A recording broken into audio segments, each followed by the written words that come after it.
All right, so we still gonna be on that Scorpio, that Pluto in the 7th house. We're not nowhere near done with it yet. Also, the moon is Scorpio, so that moon is gonna keep you connected to the motherly side, to the feminine side, divine feminine. You're gonna be real psychic, and it is connected to the other worlds, but we're gonna get there. We're gonna get there. Other dimensions, it's all there. Now, they told you to watch out for the old lady when they saw Theris retrograde. So a lot of times the divine feminine shows herself as like a young girl or a teenage girl or a younger, but it's still like a young woman. It's still a woman over the younger woman, and then an old lady. So even if they show you a woman, but it's really three. That's what I'm trying to tell you. It's usually a young girl, a teenage girl, a woman, and then that old woman. And they show up. Sometimes you don't recognize it, but they be there. And it could be more than one woman. See, this is abstract. That's what I was trying to tell you. You leave it open for spirit. Now, somebody like a spirit, if you from the streets, or if you don't really know a lot about it, like you could sense it inside of you. That's why you contact me. But if you from the streets or something like that, and you're not really into the spiritual stuff, that kind of question will come. This dude asked me what gender I am. First off, my name. But no, I know a lot of names. Like, you can see a lot of women that got men names. I see a lot of men that got women names. See, I know what the fuck I'm doing. That's why I be saying I be getting so many people be trying to slick. You can't slick talk to me, nigga. I'm too smart. Like, I don't play that. For real, I'm going to hit you right back. Like, you going to say some slick shit, I'm going to hit you right back. If I feel like other times, just ignore. Like, I just ignore because I don't feel like dealing with no silly shit. But the bottom line is, there's a whole lot of people named Kendall. Or any name. Kunta. Chrissy. All these names could be feminine. And when you understand that, you understand the significance to a natal chart.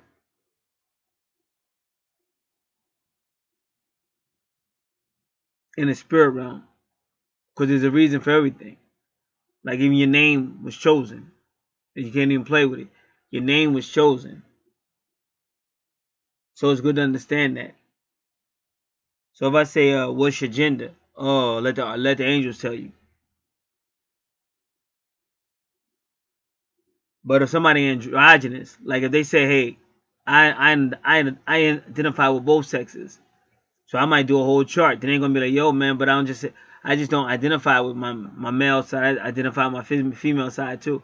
So that's why I try to get all that information in the beginning to mess stuff up in the future. And then, like I said, the angels is knowing what they're doing. Plus, I know it's better for me when they talking to me. Cause let's just say you a dude, but you identify yourself with a female. So I'm not gonna get that. Like I'm hearing I'm looking at things and I can't figure it out. But on your chart, I could definitely see that feminine presence, that emotions and all that. So I need to tell you about the old lady. Because she's going to be there, the divine feminine.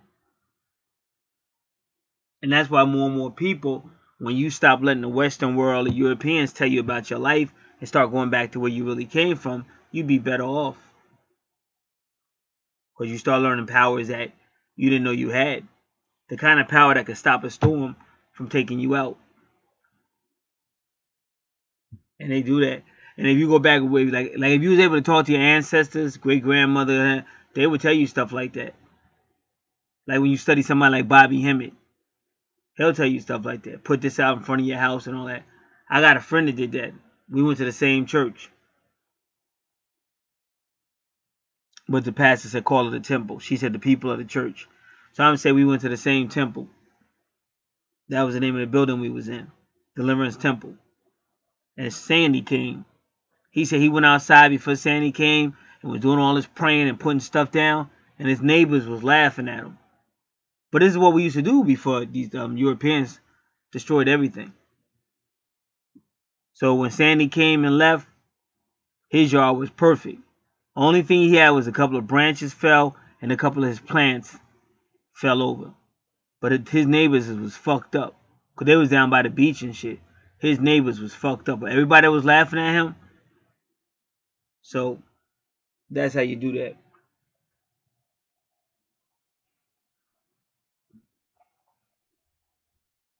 So I had to warn you about that. Secondly, so you have the universe has blessed you.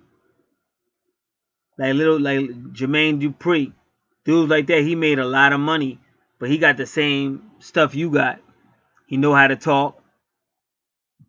He's a businessman, and money gonna follow him. So again, you make that work for you.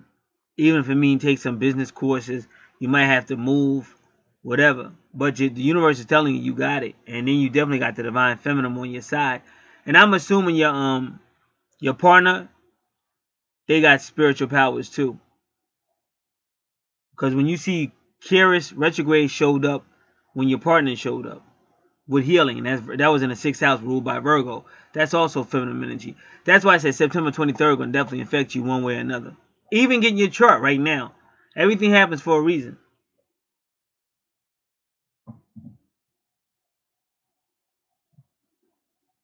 So that's what I'm trying to tell you, that connection. That's more important to me, trying to tell people what's really up. Because that's what's going to determine everything.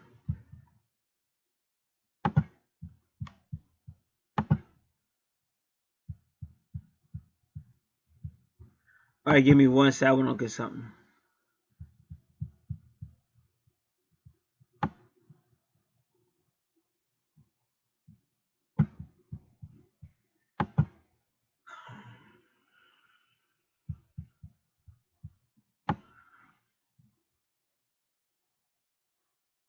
That's not.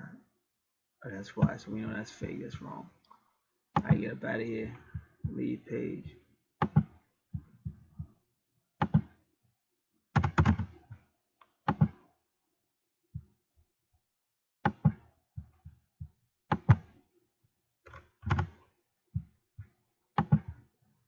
Alright, now what's this?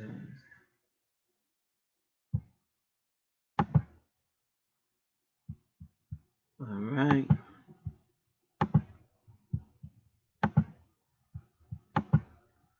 What is this? Oh, that's rude.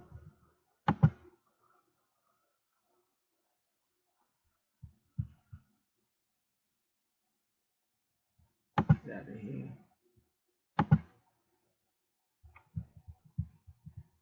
Now let me go back and say some other stuff.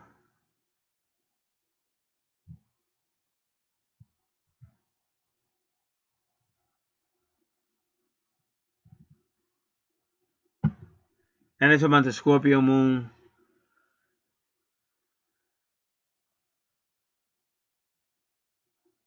They say because the Scorpio moon is so calculating, it calculates everything before it takes action. They're a shrewd business person, and they're careful in romance. Say they want intimacy and intensity, but they don't rush into committed relationships.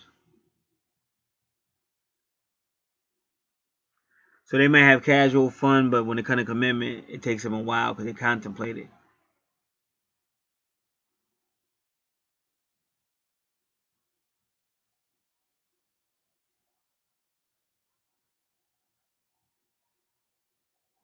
So they don't mind sharing with their mate, but they want to make sure it doesn't go to waste. See, that sharing is going to take you into your 8th house. But remember, Scorpio rules your 8th house, but Scorpio's in your 7th. So this is going to be a deep-ass relationship because it's really an 8th house relationship, and you can't get past it.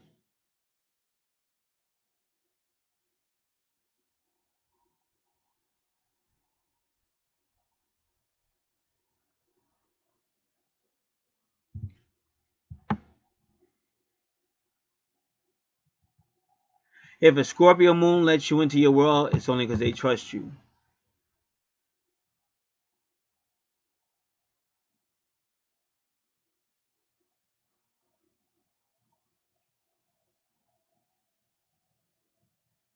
So it says they tend to be very private. They'll definitely try to get deep into your privacy. Sounds like Prince, the artist Prince. Was this the same video I was talking about Prince on about the purple and shit? I think it was. It's funny how shit work out. Because I started talking about Prince long before that. But a Scorpio moon is like a prince because that's how he is. He observes everything. When he look at you, he'll just stare right through you. Like, most of his communication was just staring at people. People that know Prince say, oh, before Prince will ever talk to you, he just sit there and look at you.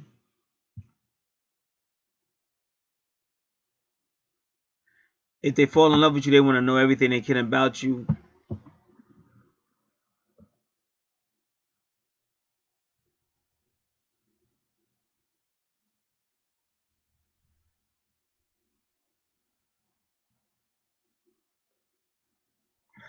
But it's a control thing. So this is where it goes bad. Because it's a control thing. See, you think, oh, a female might say, I met somebody, they want to know everything about me. But for them, it's like a control issue. So that's why I said a drama. And that kind of, to me, that kind of goes back to that Mars. And what house was that? The third house? See, it's that Mars. Is that a confrontational shit?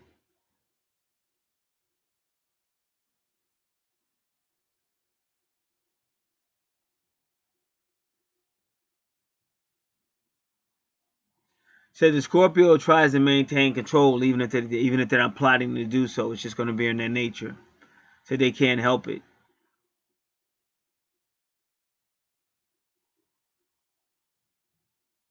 They practice a great deal of self-control. As a fixed sign, this comes easily to them. But they have trouble practicing self-control when it comes to them emotions.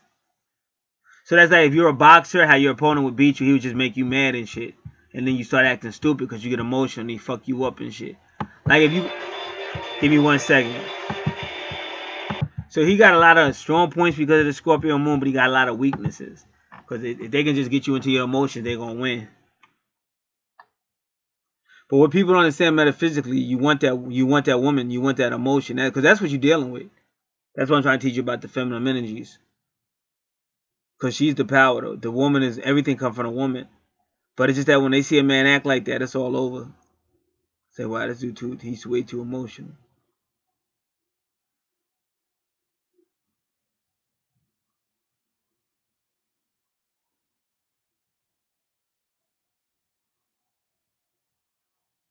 So they might have an emotional breakdown inside, but they'll try their best not to let you know it.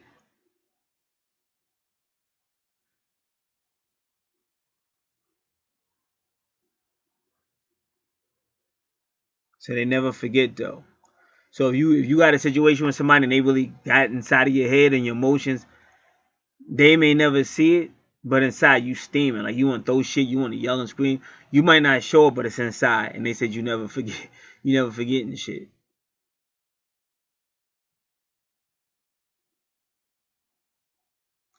And they say you'll say this that person, like if it's a female or something, you'll say that person really hurt me. Like you'll never forget it, they say. So but if you're a writer, all this stuff is great for writing. And you got it. This is what I'm saying, you got it. That's what I'm seeing from you. All that stuff I've been talking about is money. That's why some chart people don't understand. Every chart is different. Some charts you could go through faster. Some charts you can't. It just depends. And especially we just got his first retrograde as far as the planet's concerned. So that's going to teach you a lot too.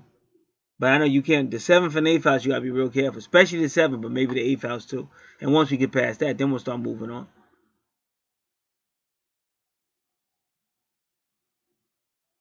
So they can forgive, but they have trouble letting go or forgetting.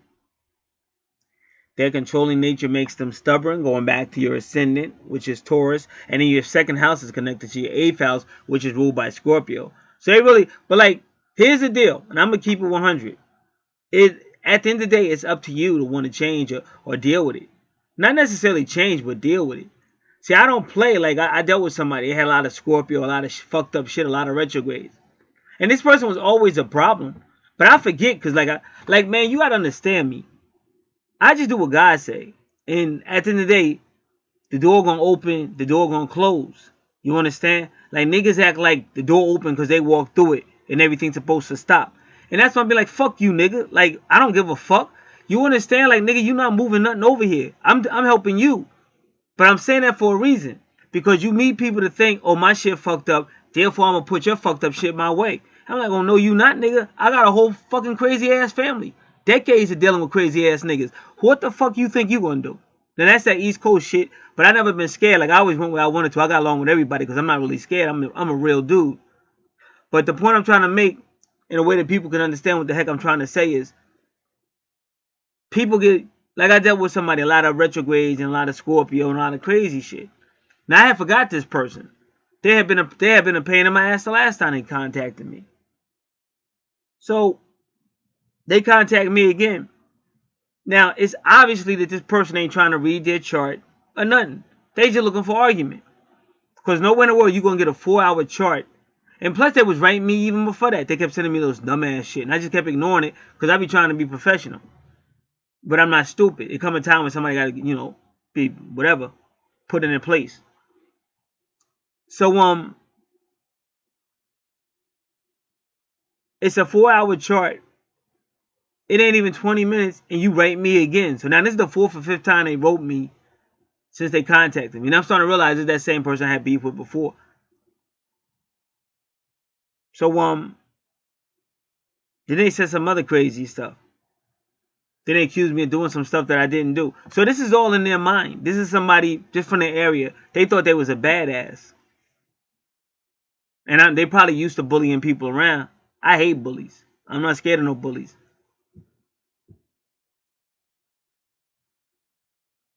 So then I explained what I said before. Then they think we in a conversation. So then they say to me, "Oh, you getting defensive." First off, let's keep it 100. Why would I get defensive? I don't even know you. There's nothing to get defensive about. You got something that could help you. You don't want to help. You got all these retrogrades you don't want to deal with. Why would I get defensive? It's your life. We don't even live nowhere near each other. Why would I give a fuck? So I'm 100% type of dude. I'm a very professional. My shit always gonna be thorough. Now I might mess up with a misspelled word or mess up, then I just go back and correct it.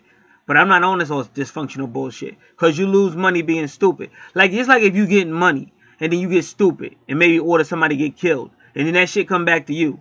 Now you in jail and shit. It's a way to do business. Common sense, but people don't understand that. It's just silly. So then a dude like me, we not with that silly shit. God bless you with a mind. God bless you with money, Jupiter. All that shit is telling you you set to get paid in a beautiful way, but it's up to you to deal with your chart, not me. I can only show you what your chart say. So they don't want to listen to the chart. They want to be talking some crazy shit, and they sending me this long ass letter. Now time is money. I don't got no time to read no stupid ass shit from some stupid ass person. This is how you feel, bro. I can't help you no more. I tried to help you. You don't want no help. So then they think they're gonna turn it up through an email or some shit, and I'm laughing like, oh, you gonna turn it up through an email? So then I just started hitting that individual with a reality check on every point, like bam, bam, bam, bam, bam. And they was getting pissed off. So they didn't want to get defensive. They got pissed off because now this is reality. This is how it really is. And boom, boom, boom, boom, bam. So then they said some other silly shit. Then I broke that down. Boom, boom, boom. I don't have to do that because of this, and boom, boom, boom, bam, bam, bam. And they pissed off. But can't do nothing about it. So stop the silly games. Like when you get your chart, it's a jewel from spirit to help whoever get the chart. Bottom line, it'll help you if you're wise enough to sit down. Like I said, take your notes, study, apply it to yourself, and move forward. Now, if you think, oh, you going to pull me into your bullshit, that ain't never going to happen. I don't know you like that. We not cool like that. And if you getting upset over a chart already, it's something wrong. It's some screws that need to be tightened up or some shit. That's some other shit that don't got nothing to do with me. That's like walking into a astrology parlor, let's say, where you can get your palm read or have the cards read or some shit, and you can get your horoscope or something, and you want to get mad at that person. Why you get mad at that person? When all they doing is reading your thing for the day. Anybody else walk in, get their reading, and get out. You want to turn it up because something crazy with your ass. Just like when you see niggas wilding out in stores and shit, going up in stores crazy, starting arguments that don't need to be started, talking crazy. That person crazy. You need help. like Charlie Murphy said, we just gave that nigga help. I'm that type of dude. That reality check gonna come sooner or later, depending on who it is and how it go down. So when you get this in your chart and you see this, don't look at it like, damn, fuck this nigga, what he talking about?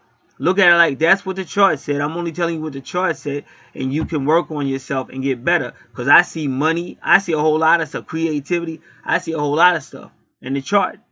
And I get so, one female thought she was cursed. I did her whole chart. She was blessed, but she chose to believe she was cursed. So I couldn't even work with her. I worked with her a couple of times and said, no more, I can't work with you no more. Because she kept accepting some bullshit that the devil done told her that she believed.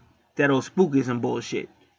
But her chart was saying like she was like divinity and shit. It was beautiful, but she wouldn't accept it. So I ain't got all time to be out here for that. I didn't sign on for that bullshit. I got my own problems. I tell you what's on the chart to be a man or woman to just deal with that shit.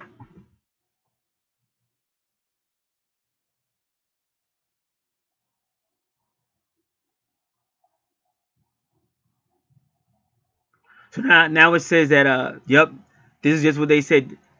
Scorpios can have an unforgiving. No, it says they forgive, but they never forget. So it's kind of like the same thing almost. So they have a controlling nature, because I told you that Scorpio, Pluto, 8th house, all about stubbornness and power control, struggles. And they say they're more stubborn than their polar opposite Taurus. So we already did that with your Taurus. We already talked about that. So it says to maintain control, they have to be stubborn. It can be about anything at any time. They say they will surprise you. You may think certain things are meaningless and unimportant, but not with the Scorpio moon.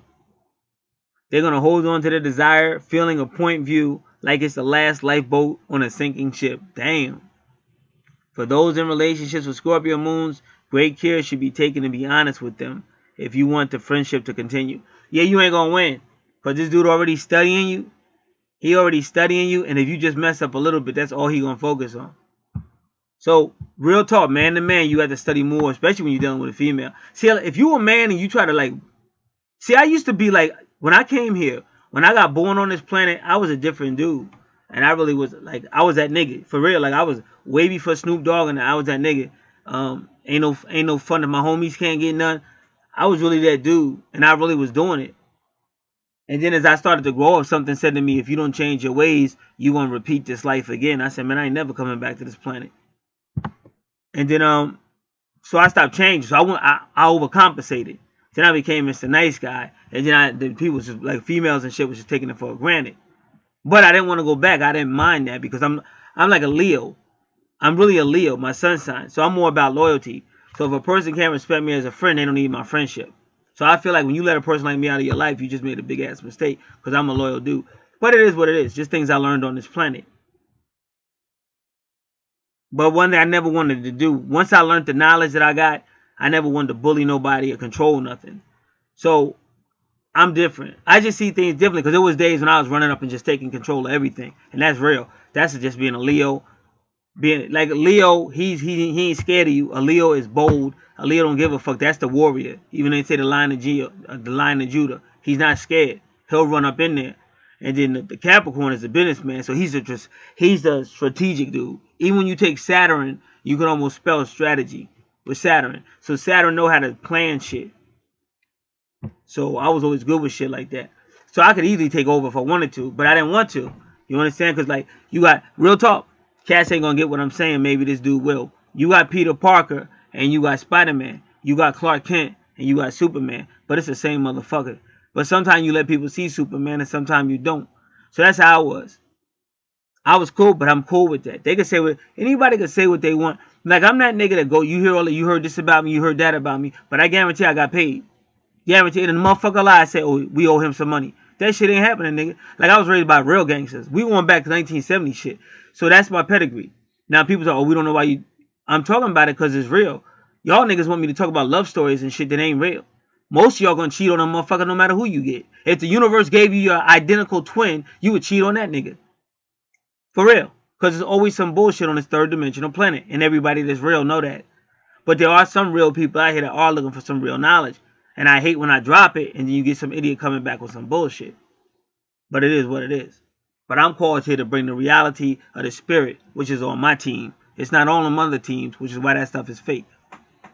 And if somebody's really helping you in your life and helping you get your shit together, then you got a good astrologer or you got a card reader. But if all they doing is making you feel good, then you wasting your money and you wasting your time. And dudes like me be laughing at you. Because the bottom line is if you really find your soulmate or your twin or whatever, then y'all should be trying to work that out at all costs. Because that's the opposite of you. That's the same soul, different bodies. But in this third dimensional, all they do is hurt, break up, make up, shit like that. Hurt each other. And it shouldn't be that way. Because before you heard about twin soul and all that, When you thought of a soulmate, you thought of somebody you was going to be in love with, and it was going to be beautiful, and y'all work together and get together and everything. But when you really started to study and found out about your twin soul, it don't got nothing to do with that. It's separating, it's hurting. There might be some sex, but it still break up. Y'all hurt each other, y'all sleep with other people, because that's this disgusting thing we call third dimensional. So me, I give something more powerful and demonstrate it.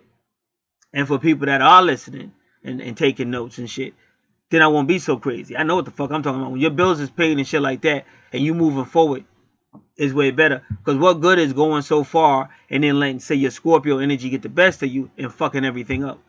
That don't make no sense. But that's where most people are at. They're on the third dimensional level. And that's why they don't really understand me. So they say Scorpio moons detest dishonesty. If you lie to them, they're going to treat it like complete betrayal. So what I was trying to tell this brother was you got to learn the ways of a female. And I'm going to tell you the truth. So you got a lot of feminine energy anyway, from what I've been telling you. So you got to be careful because she'll discipline your ass. She'll take you off your high horse. So watch how you treat women. That if you want a fast downfall, mistreat women. And now there's a brother out here named Keenan Booker.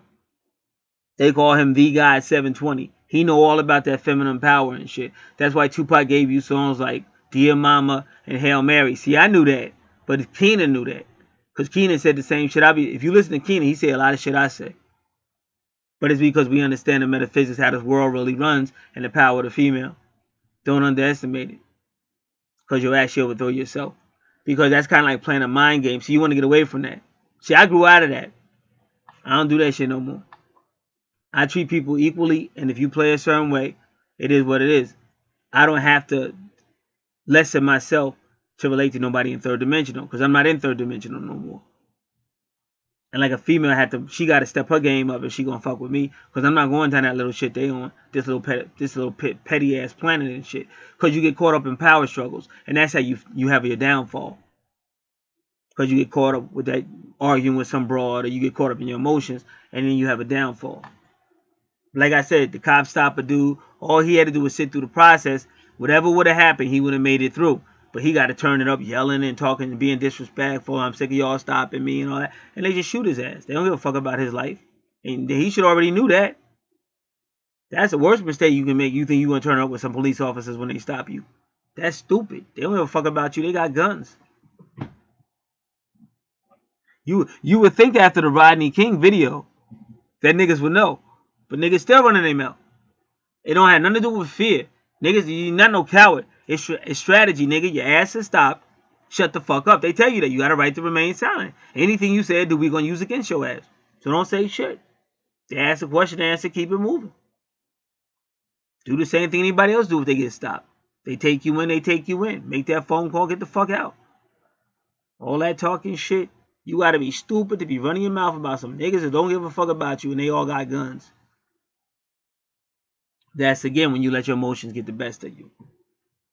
So when it comes to a female and men's are different. So you may want to really study that. Because females don't talk like you do. So some of the stuff they say, you perceive it as a lie. But that's how they communicate. So you'll be, oh, that's a lie. She lied to me. I don't know if I can trust her. And you take yourself through all this emotional crazy shit. That Scorpio 8th house bullshit. And you got it in your 7th house with relationships. Will make it really tough. And then she can't really respect you. Because you're not really acting like a man. Because you caught up in that Scorpio moon emotions. So you got to overcome that. But you got that money. If you could. Where I said with the money at. You got to start becoming more of a businessman. That's why I don't fuck with my Leo side too much. I fuck with my Capricorn side. Because Capricorn don't play. It's about that business and shit. And I don't have no problem with nobody. But like I said, I'm not on the same level. I'm not on third dimensional. So I can't have no weak ass people around me. Because that's some weak shit. It's emotional, it's fake friends and fake shit. It's just silly. It's third dimensional. I'm higher than that. So people that I would have around me, they gotta be higher than third dimensional. And like I said, if you listen to Keenan Booker, the guy 720, he be saying the same shit. Because these are people that are not trapped in third dimension. And remember, third dimension was given to you by a bunch of people that came out of cave. You gotta remember that. Your third dimension matrix that you own was given to you by a whole bunch of people that used to be savages and in caves and shit. So, of course, you would be doing all kind of weird shit that they do. weird sex practices, weird all kind of crazy shit, because that's who gave you that information.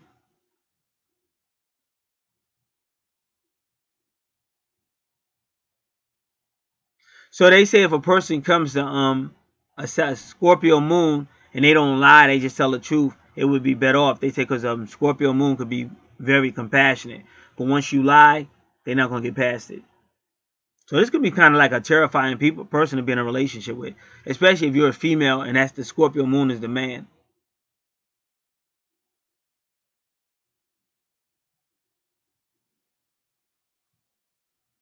So they say that Scorpio moon is a relationship sign, and relationship is very important to them. They want a relationship based on honesty, compassion, and loyalty. But again, how could you ask somebody to do that for you if you don't do that for them? So you got to make sure you do that for them. So they would rather be alone in a relationship that lacks these qualities. They can be deeply devoted with deep emotions they convey without words. Because I already told you, Scorpio don't trust nothing. It doubts you, it'll question you, it'll accuse you. But once it does trust you, it can be very loyal. The Scorpio moon can be a challenge for sure, but they can be intensely loyal and loving. Truly, the Scorpio moon surpasses all other signs and their ability to convey deep, intense passions. And that's kind of like when they look at you, their eyesight go through you. My twin got all that shit. She got Aries, she got Scorpio, and she look at you, it's almost like she go right to your soul.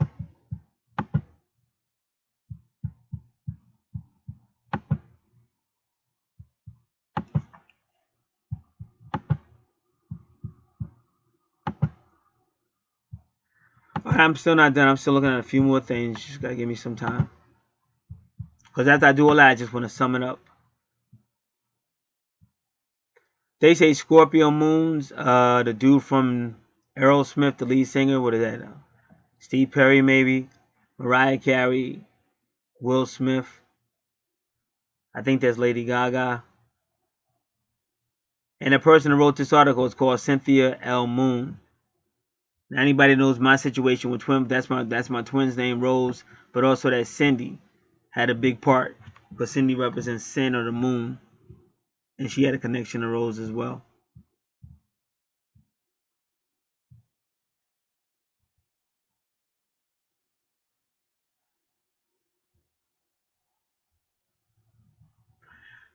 This particular website is scorpioland.org, and it's saying that, anything with Scorpio or the 8th house could be a bad boy. And that's what women are attracted to, the bad boy.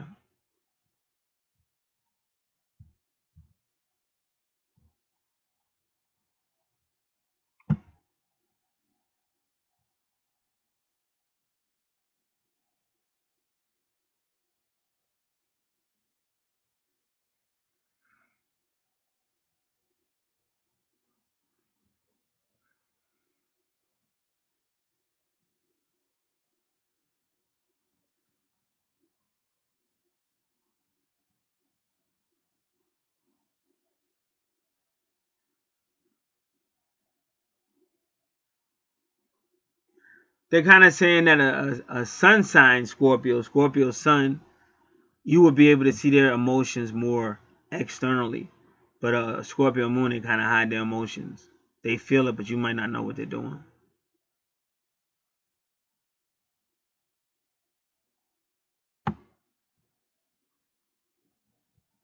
They say highly sexual.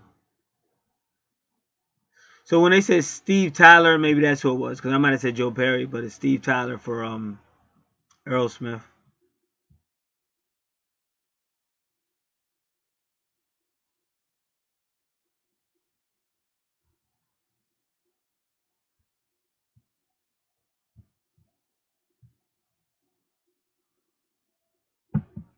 Oh, it says Pluto conjunct moon, and that's what you got.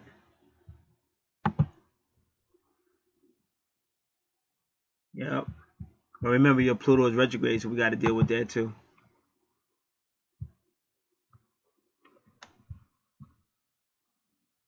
When Scorpio's ruler Pluto is next to a person's moon, that natal aspect can mimic a Scorpio moon vibe. Pluto conjunct moon can create a loner with intense healer-feeler talents, as might a Pluto moon trine. Pluto moon aspects can make one obsessive in love and even a bit violent and domineering in relationships, particularly when the aspect is a square or opposition, or your aspect is a conjunct. Even if a person's sun or moon is socially, emotionally a detached air sign like Pluto moon aspect will inspire a loner and emotionally charged persona. Yes, you gotta really do something with that emotional stuff.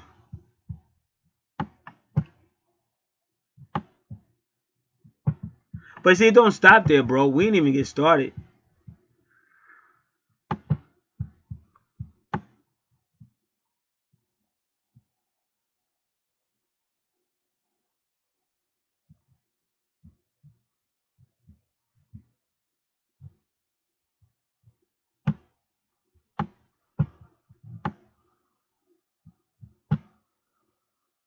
But they say again, it's change, it's transformation.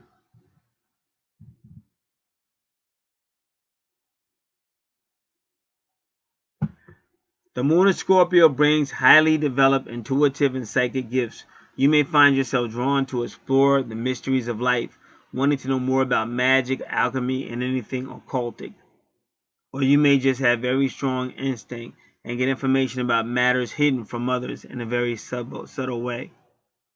As this sign relates to the transformation of energy, you will be drawn to anything that involves changing forms. You may have intuitive faculties that can be developed under guidance to assist your professional life, or you may be drawn to areas of life that expose you to crisis and allow you to use gut instinct for making important decisions in the here and now. So they keep telling this person to use their gut instinct, but I still say you still have to train it. Even though they say gut instinct, you still have to train it. Train everything. See, if you notice, I'm more like a technical with mine. I mean, I understand psychic and stuff too, but you got to just be careful.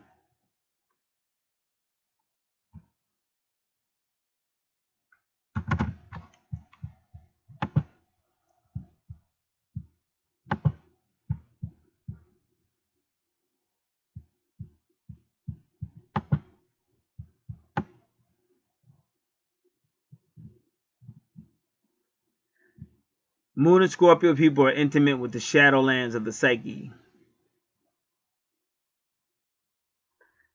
This familiarity with what's hidden is a gift, but it can feel like a burden. Scorpio's moon have a hyper awareness of what's not being said and what makes them the masters of the subtext. It's nigh impossible to trick them, and they're surprisingly realistic for being so passionate. Many are secret and are wary of getting too close, especially if they've been burned in love.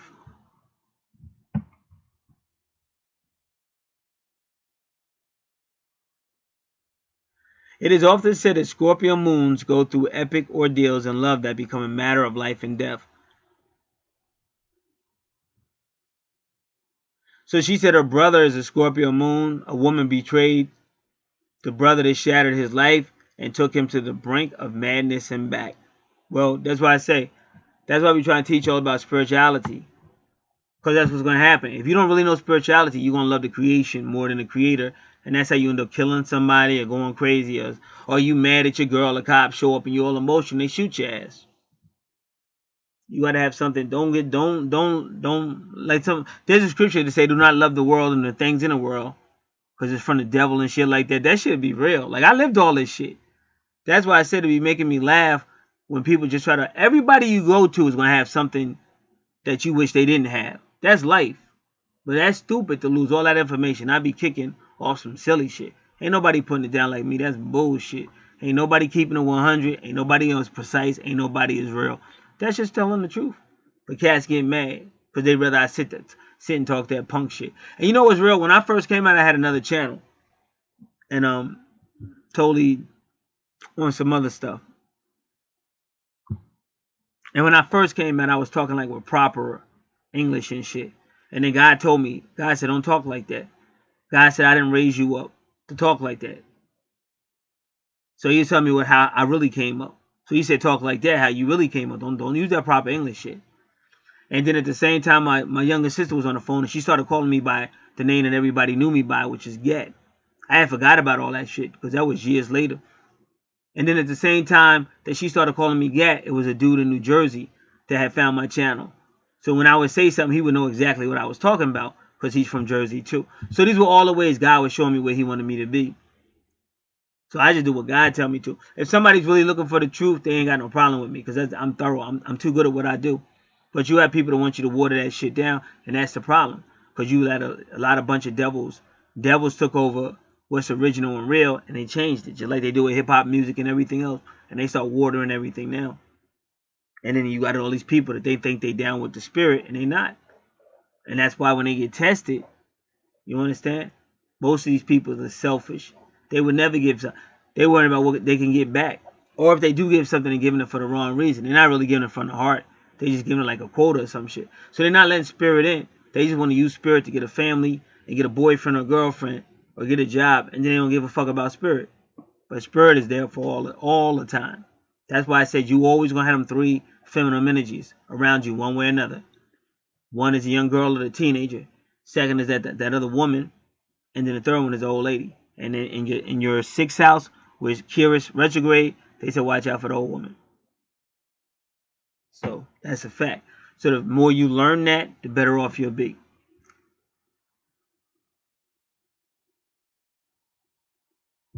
They say it's this capacity for profound psychic upheaval that keeps Scorpio moon from diving into the deep end. But these ordeals seem part of the history of Scorpio. And again, this is Molly Hall on ThoughtCo.com, the Scorpio moon. As part of the scenario of being rocked to the core.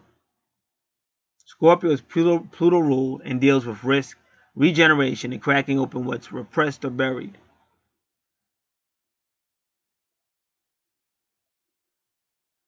The ordeals and everyday dramas are the seeds that then take root in the garden of the psyche. So sometimes y'all will break each other open. You and your partner will really break open what's deep inside of you. So that's why if your partner can deal with it, you would be wise to open up. Because that can be part of your healing. Instead of just analyzing your partner all the time and stuff, you should trust your partner enough to open up. And y'all got to go through. But this is not easy. It could be very painful. Like twin flames can be very painful too. And can hurt you a lot.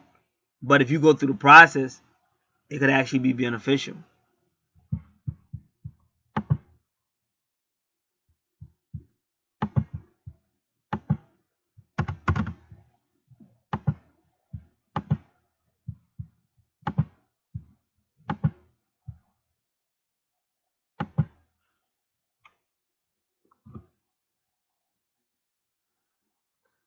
Okay, Kevin Burke says that the moon is in its detriment in Scorpio. That means it's tough to respond moon with Scorpio in everyday life. It frightens people, and Scorpio moons instinctively know that and bottle up their feelings.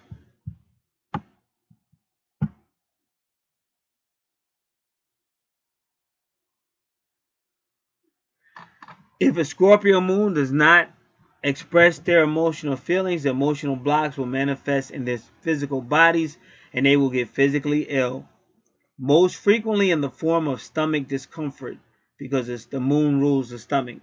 So stomach, digestive problems, ulcers, stuff like that.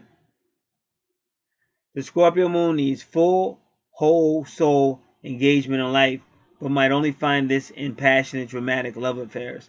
But he made sure he said dramatic.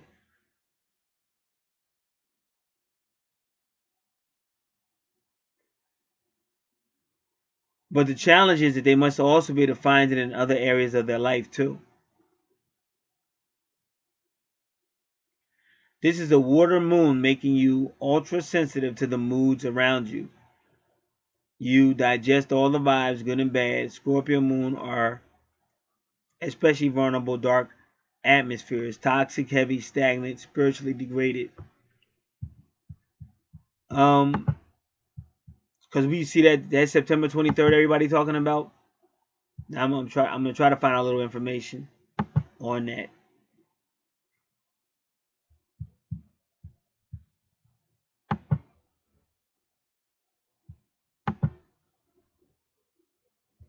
All right, just give me a moment. Okay, well, the new moon is today, Wednesday, September 20th.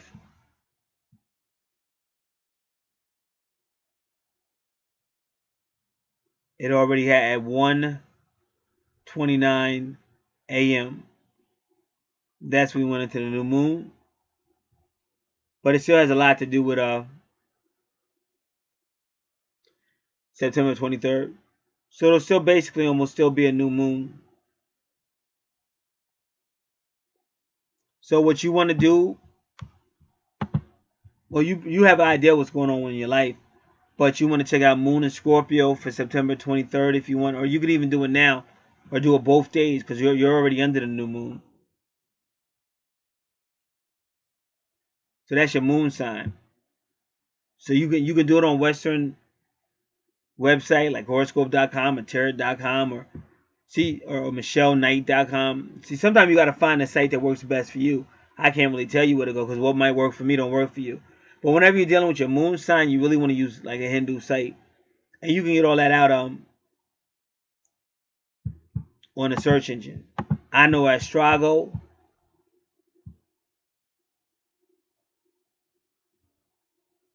I think it's astrago.com. Indastro, Astrago, Moonastro.com.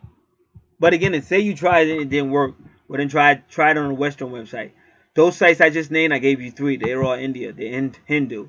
But I usually go to Hindu for my moon sign, but I just started doing it, so I can't tell you how accurate it is. But I know whenever you really supposed to, because the West don't deal with the moon. They don't like nothing feminine. The Western is based on a fake ass patriarch system. That's why all they talk about is the sun. They don't talk about the mother. Only people that talk about the mother is the Catholic, and they try to quiet that down as well. And you should also check your sun sign too. And so you could just see how they did your chart. They knew what they was doing when they did you. You notice how your Taurus is. Now I'm gonna tell you something about your chart. The reason why your Taurus is opposite your Scorpio, because really Taurus rules the second house, and Scorpio rules the 8th house. But they changed your chart around so that your second house is Gemini and your 8th house is Sagittarius. Now let me tell you why they did that. Because Sagittarius, Gemini is the early stages of a relationship. When the two people, it's like the immature stage when they both can't make it. They keep breaking up, hurting each other and stuff like that. But when you get to the Sagittarius side, it's when they're both more mature. And now they can kind of work through stuff and maybe try to work it out. So that's what you see with your chart. And that's why I said this is obviously a chart where these two people was meant to go through this particular life together. Because the whole chart is designed that way. And that's why I said with this, that's why it ain't no playing no games. If somebody say, how do you identify yourself? Ain't no jokes, bro. Because what you're looking at is alchemistry. You're looking at scientists, people that are higher than us. And they set all that shit up on purpose. And the more you get into your chart and understand what I'm saying, the better off you're going to get in your relationship. That's why I said that idiot that was trying to argue with me, you must be out your motherfucking mind that you think all the time I put into this and all the work I put into this and all the studying I do, I'm going to argue with your stupid ass when somebody just gave you what you need to get your shit together and you want to argue. I don't even know you.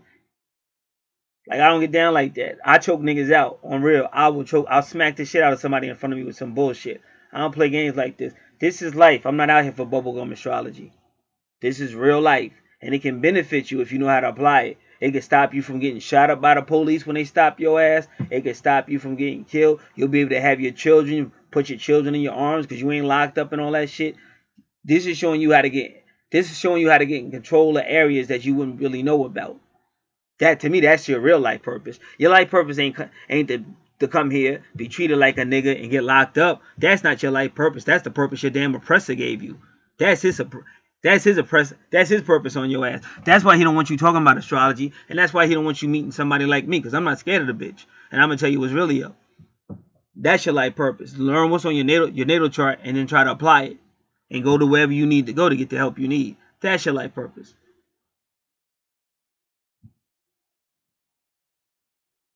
And anybody else that can't get it, they're not gonna get it anyway, because they want it easy. And what happens to those type of people, the storms come and knock everything they worked for. They lied, they stole. Everything they did was to get that big house, that big family, that big car. And then the wind come and take all that shit away, just like the Bible tell you it will. And that's why I said, and the funny thing is, that big ass mega church that was basically saying, we don't care about no Bible, we don't care about no God, we don't care nothing about loving your neighbor, we don't care about none of that shit. That church ain't even open up for them. See, that's when you worship a false idol. When the Shogun come to test that ass, that idol ain't gonna do shit. Just like I'm trying to teach y'all. And that's why in this thing they gave you two people. They gave you Doreen Virtue, who began to say, hey, maybe I need to become more spiritual. Deal more with the Messiah. Instead of dealing with all this underworld stuff and people on the other side. And then you got Francis Chan that said, yeah, I used to do mega churches too, but it wasn't nothing spiritual about them. So I got out of them and went lower. This is all about that spirit. And I always talk about walking in the spirit. If anybody don't know, I got 3 channels. Archangel, Revelations and Prophecies, 444. Real Life and Metaphysics. And the spiritual channel, which lately I've been on that channel every night doing spiritual stuff at the Bible study, praying for other people, whatever. But that's what God's really looking for, spiritual people. That's what Doreen Virtue is starting to realize. That's what she's talking about. Whatever she does to work with God. It might be a church, it might not be. Wherever you go, that helps you connect with that oneness with spirit. Especially when you know the Messiah, because there's people out here that don't want you to know that the Messiah exists. Like even if you say Islam, there's still a Messiah, bro. Whatever you choose to call him, but there's still a Messiah. That's why the sun come out every day. The sun represents that sun, S-U-N, S-O-N, the Messiah. It's metaphysics. So when you really study deep, you can't nobody mislead you. They have to talk about you because they can't fool you because you know your shit. So they got to talk about you. So when you really want to get involved with this, you want to deal with people that's keeping them 100 and know this shit. Otherwise, like I said, you might make it. I'm not saying you can't make it, but you're gonna make it with partial knowledge. I mean, I don't play that. See, I learned. I'm older. I learned that partial knowledge shit don't work because that's how people end up in cults and shit. Because it's partial knowledge. They think that cult has the answer, and all that cult is doing is mind controlling them and ripping them off, or lying to them. All right, now I'm gonna check something else. And don't get mad at me, bro, because once I got to your Scorpio, we not nowhere finished yet. This is real shit. And you just can't rush through when you see Scorpio, especially with the moon in the 7th house relationships. They're going to want to go on and go on. Because relationships is going to affect children and everything. So it's not something you just rush through.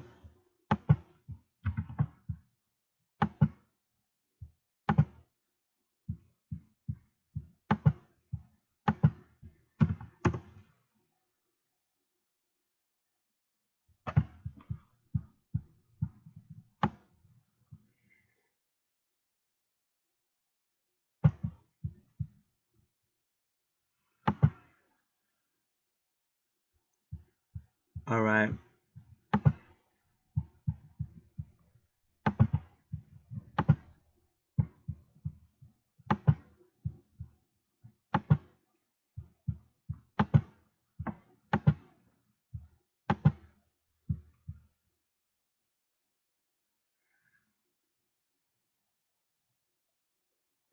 They're saying that the Scorpio moon needs full, whole soul engagement in life, but might only find this in passionate, dramatic love affairs.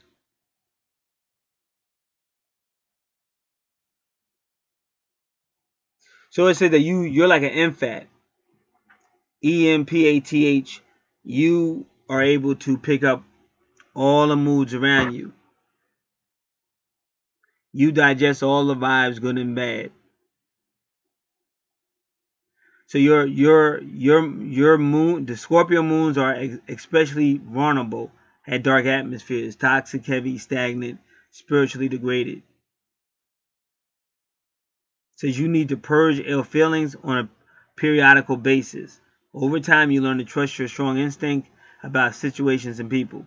You need emotional cataracts to keep your own springs from getting murky.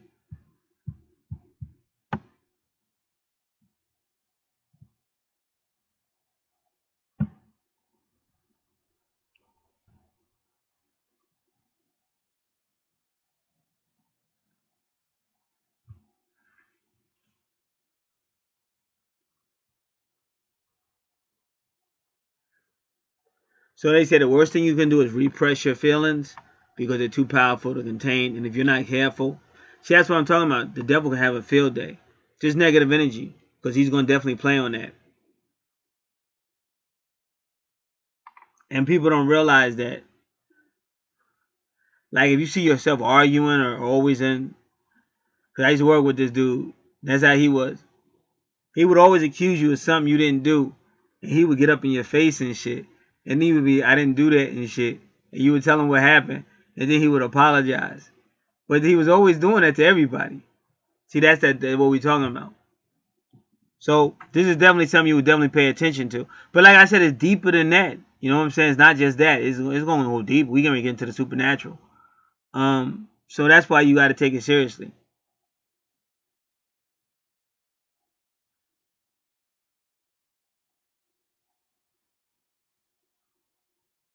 So they say the only way you can really tame a wild beast is to get it out. And that's kind of like why your partner is there to help you. So you got to trust your partner enough to let them in. Especially since you want to know everything about them and shit, because that's not really cool. But I'm just letting you know, man, in band, nobody's going to be perfect. So if somebody mess up a little bit, you also got to learn how to be forgiving. Because it's stupid to be that mad or throw something out of the, you know, to mess something up. To take something that could be like a good situation, because nothing's perfect. But you make it worse because you overreact to something you perceive as a fault.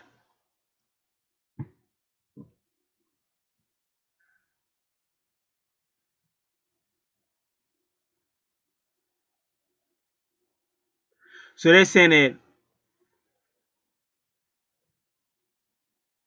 because you can actually understand the full emotional spectrum of the human condition, you will make an excellent dramatist, you know, writing dramas, or a criminal detective. Because the 8th house is about investigations and stuff and research.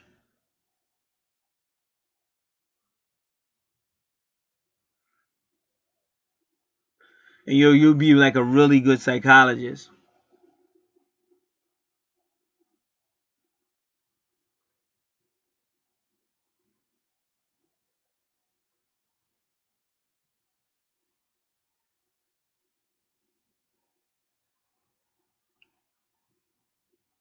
They say you would need many outlets.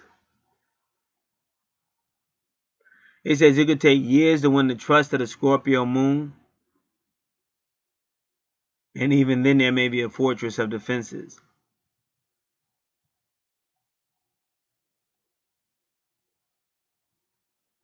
But they say because you're a Scorpio, people can feel your sexual energy. So you may have women or whoever just coming around you because they can feel that energy and stuff. And they're just naturally turned on by it. They said, but your because you're primordial. That's what I'm trying to, animalistic primordial desires of Scorpio in the 8th house. It says it can eclipse all other emotions, truths, and lead to dangerous situations.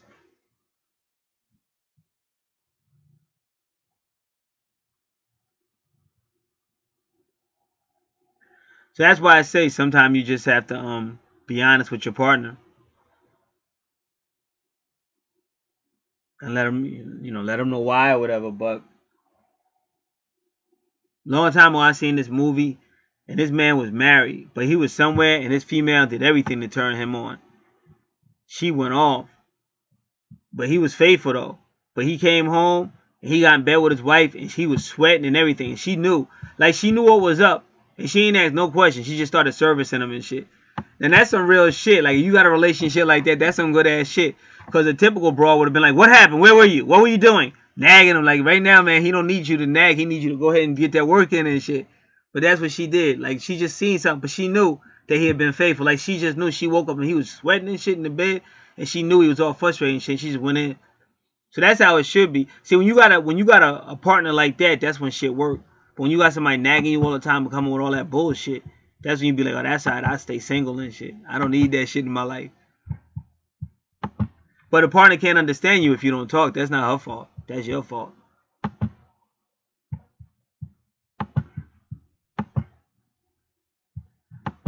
All right, so I think we covered enough Scorpio in relationships. All right, so did we do? We did the moon in Scorpio. So let's do the moon and Pluto. Pluto's just gonna make everything deep, but it's gonna be great transformation and stuff like that.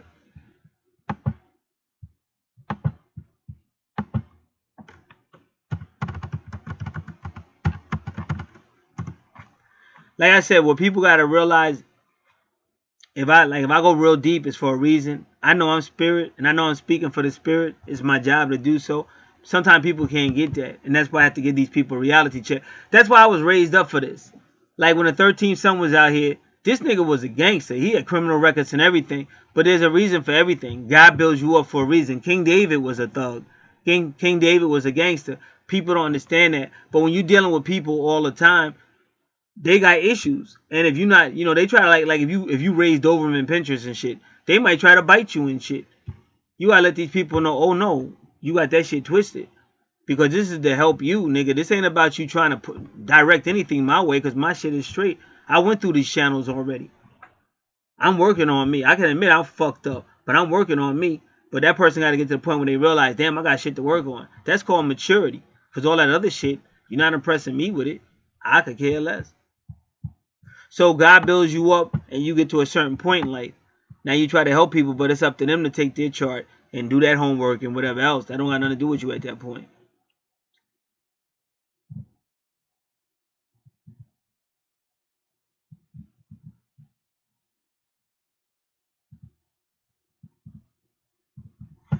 Alright, just give me a second because I don't know if Alright, I'm on a page, but this page look real eerie.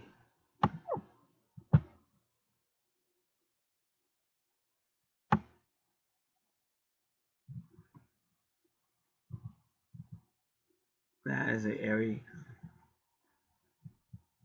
It's an eerie thing. I'm looking for. Well, it's called Moon Pluto Astrology, so I don't know.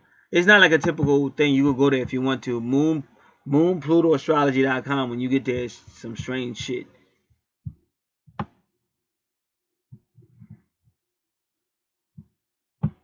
Alright, this is darkastrology.com. Moon conjunct Pluto. Uh-oh, Betty Page. How many of y'all know who Betty Page is? I met Betty Page during my puberty days. Bada bang, bada boom.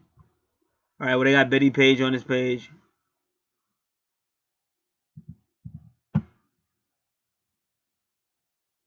Okay, so Moon conjunct Pluto, penetrating, provocative, plunges headlong into the dark sea of lunar emotions without fear.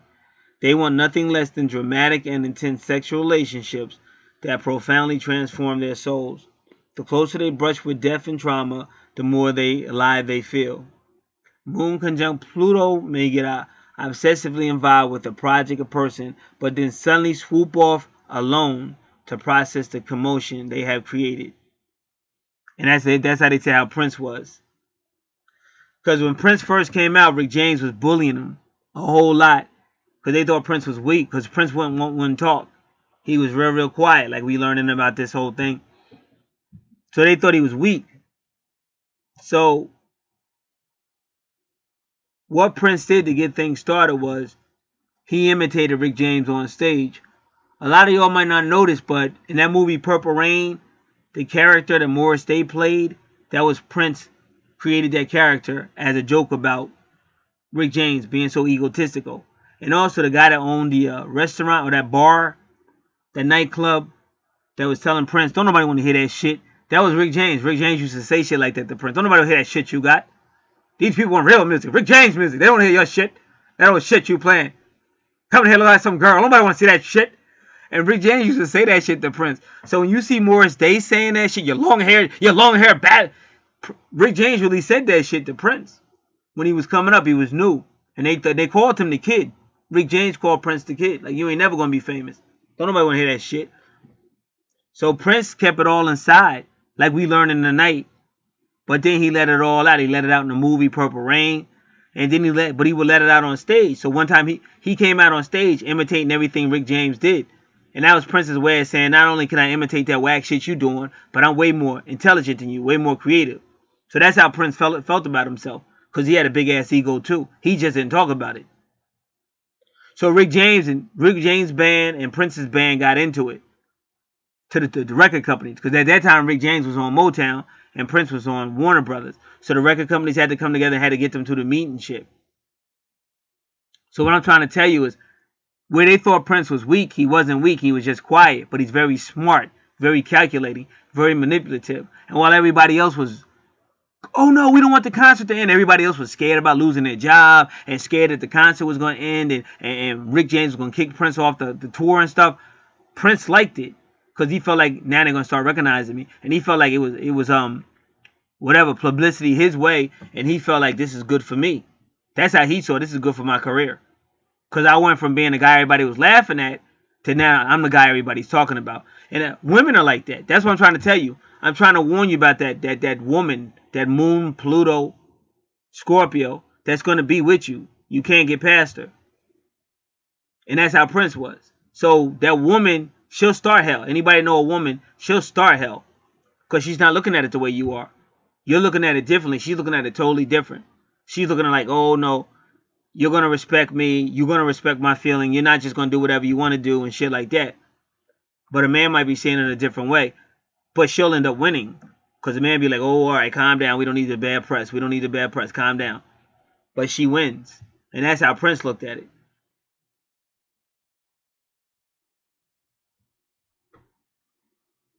So this Moon and Pluto is like that. They may start a situation and then they just want to go be alone. Even though they created it, all of a sudden they just want to swoop off and be alone.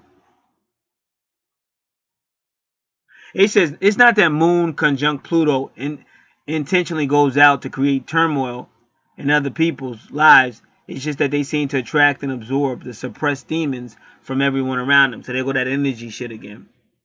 They may end up being the family scapegoat for unacknowledged abuse and seething sibling rivalry, which the chart says you have, or are made to wear the skeletons in the domestic closet. Moon conjunct Pluto is like a magnet that pulls out, kicking and screaming, all the long buried toxins in a person of organizations up to the surface for healing. And I never knew that, because wherever I went, I used to always get into shit. And I'm the most quiet person. I don't want nothing to do with that bullshit. I just want to go in, do my time, and leave. But I always get pulled into all this shit. And then I be taking on the companies and shit by myself and shit. But they be changing policies though. Like I worked at companies that they didn't have no health care or nothing till I came and shit. Because they fuck because I'm quiet, so they think they can fuck with me. And then I'm always gonna stand up for them. That's how I was trained by real gangsters. We not with this punk shit. So I'm always gonna take up for myself no matter what. That's how I was trained to do. And so I stand up to them and shit, but then they start changing their policies and shit. So everything happens for a reason in the universe.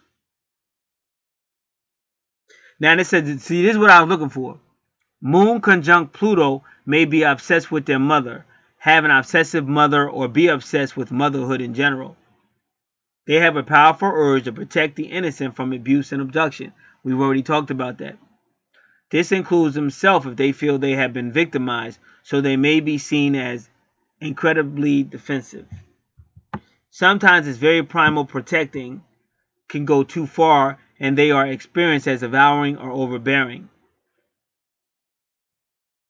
In a low vibration individual, this very potent conjunction can be the world's most evil stepmother or scheming, manipulative bitch. But what you have to understand is you do have that in you. We can't get past it. Can't be a manipulator and stuff like that. And some of it you mean well, but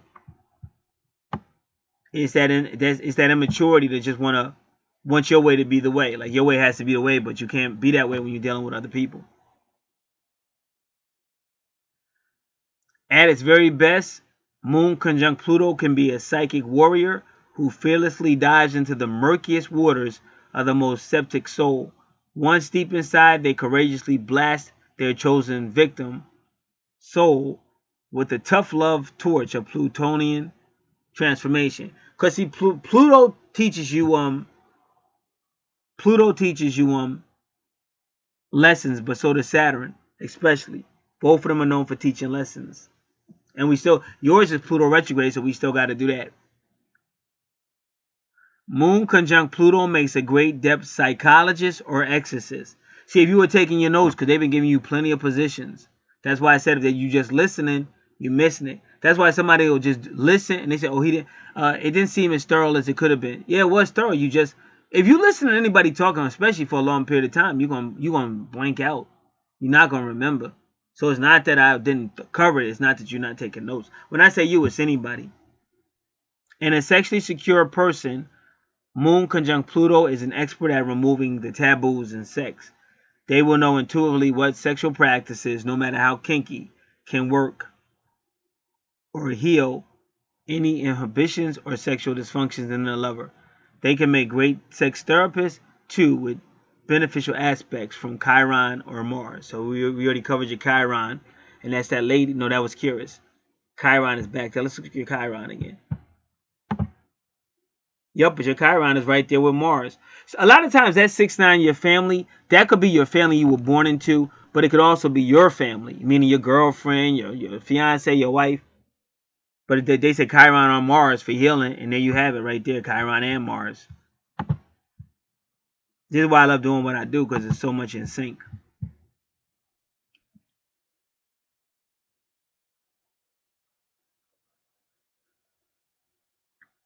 All right.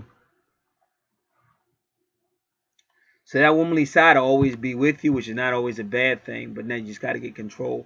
You can't be obsessive, and you got to see, the more you trust your mate, the sex will get better and greater, and you won't have to carry all that. Because it's just not good. Because see, the devil will fuck with you. Like, you'll have a bad day, everything going wrong, and it's not your fault. So now you really feel you're already pissed off. And that'll be the same day them cops fuck with you. Just like in that movie. I forget the name of that movie. But that dude was having a bad day and shit.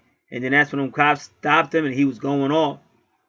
And the one cop was going to shoot him, but the other cop talked him down and shit. But that's how it works. That's why I said this is not a joke. And I be feeling sorry for people that are too stupid to realize that. But most people, they got it. What did Beanie Siegel say? They never get the picture till they see the flash. Most people, that's how it be. Till it's too late. Now they want to worry about what God and all that. And they only saying that then because they want help. But it's too late. Alright, so now they say Moon conjunct Pluto. They do it again. And they say Betty Page. Oh, that was Natal Moon.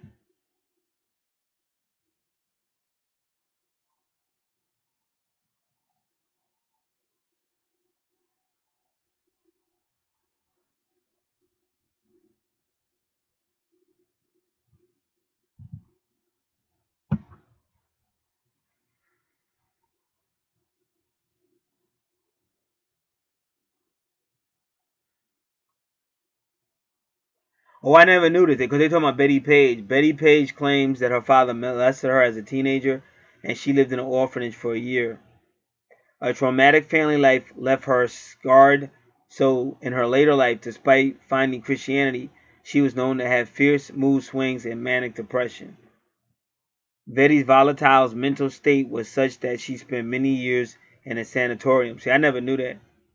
And guess what? She came back. She's an old lady. She wouldn't come on camera. But she came back and she said she was a Christian. And she said she wasn't ashamed of what she did.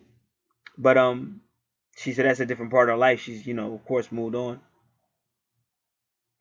As a student, Betty was very bright, won a scholarship, and was intending to become a teacher. Instead, she went into acting, but a movie star look seemed to attract more notoriety than real offers from a film stardom.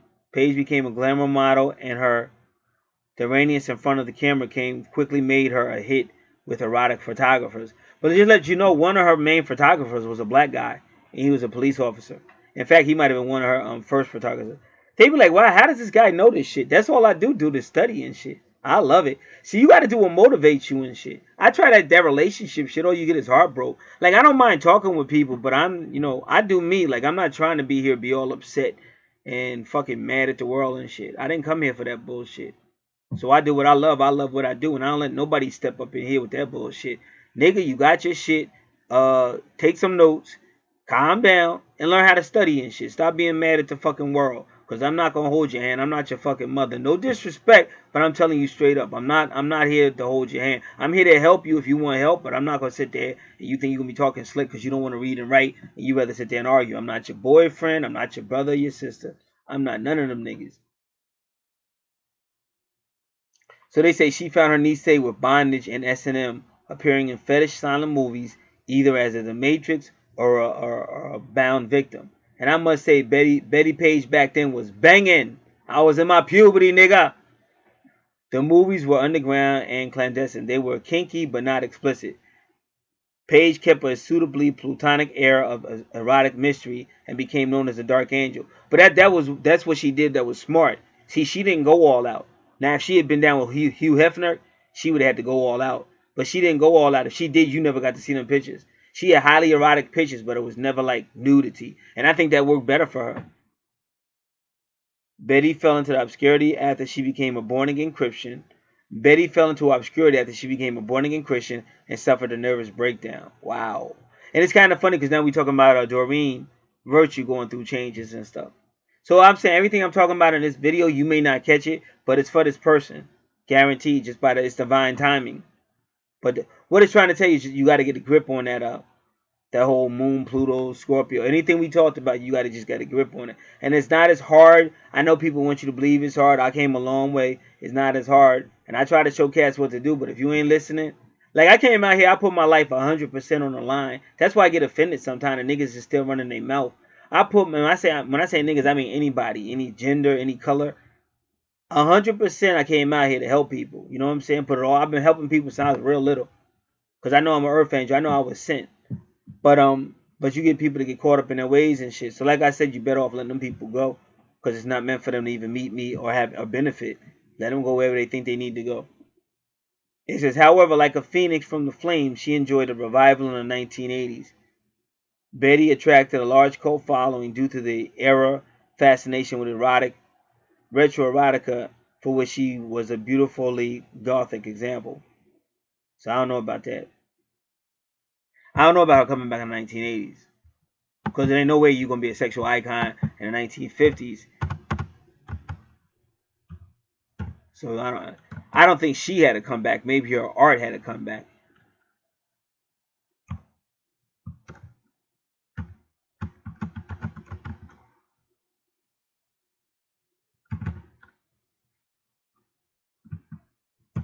Give me a second. I'm just checking out this real quick.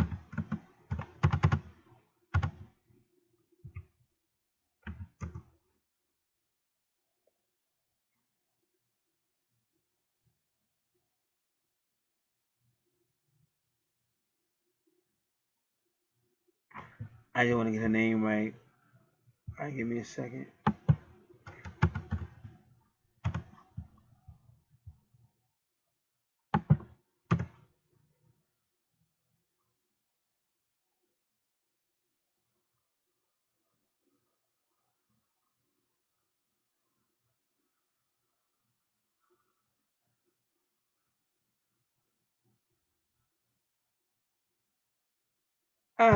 Betty Davis did a movie called White Mama, with her Ernest Harden. It's in the 1980s, so she's sitting there next to this black man. That's kind of funny because you know Betty Page is still funny now. She still shows up. Jay-Z was with her somewhere and he actually squeezed on her ass and shit, which was funny as fuck because she could have sued his ass. But Jay-Z, that great rapper, was with Betty Page, her old ass, and he gonna squeeze on her ass and shit. That was his way of telling her he's a big fan. I still find you sexy and shit. That was funny.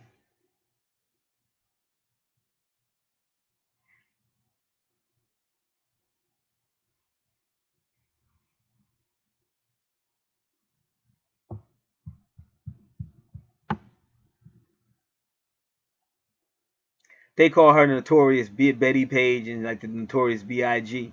I just got finished talking about Jay-Z. That shit's so funny. See, it's the same energy. People just don't catch on.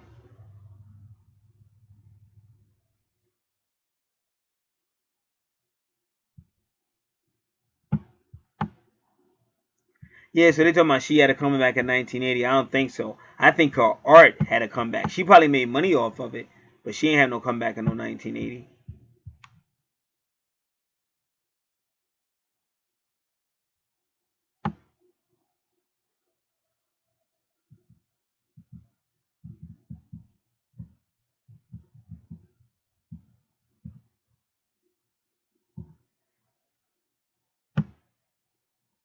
Alright. So we're about to go in, but we're almost done with this part.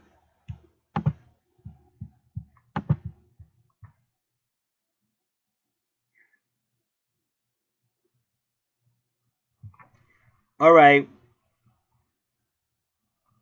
Now, the 8th house. It deals with debt, money you owe, IRS, taxes, property, other people's money, shared resources. I'll say it again, shared resources. It deals with karma, the number 8, business, investigations, research, the occult, mysticism, forbidden knowledge, hidden knowledge, esoteric,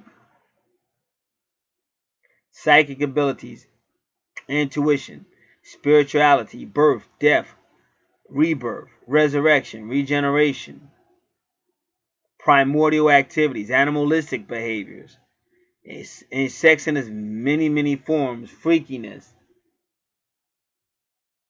Halloween, creepy coolies, UFOs,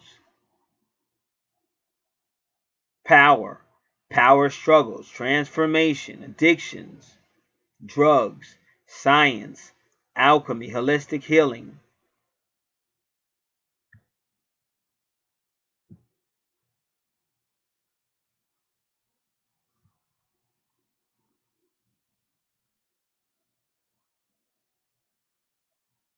So all that's going to be, all that can affect you in your 7th house and your 8th house.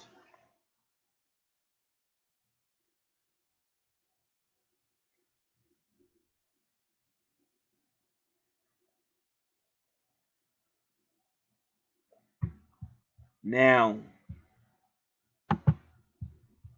if we had a good website, we would say Pluto retrograde. See, when you get with retrogrades, it can deal with past life.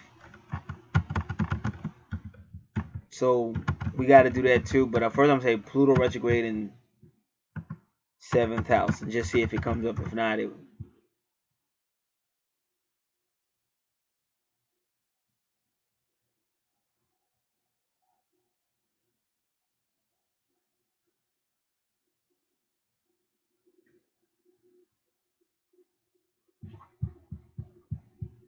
Wow, this one says, but is it going to come up?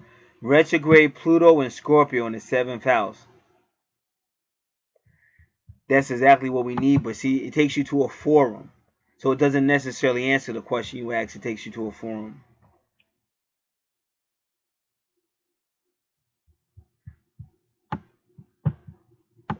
It took me to dxpnet.com. dxpnet.com.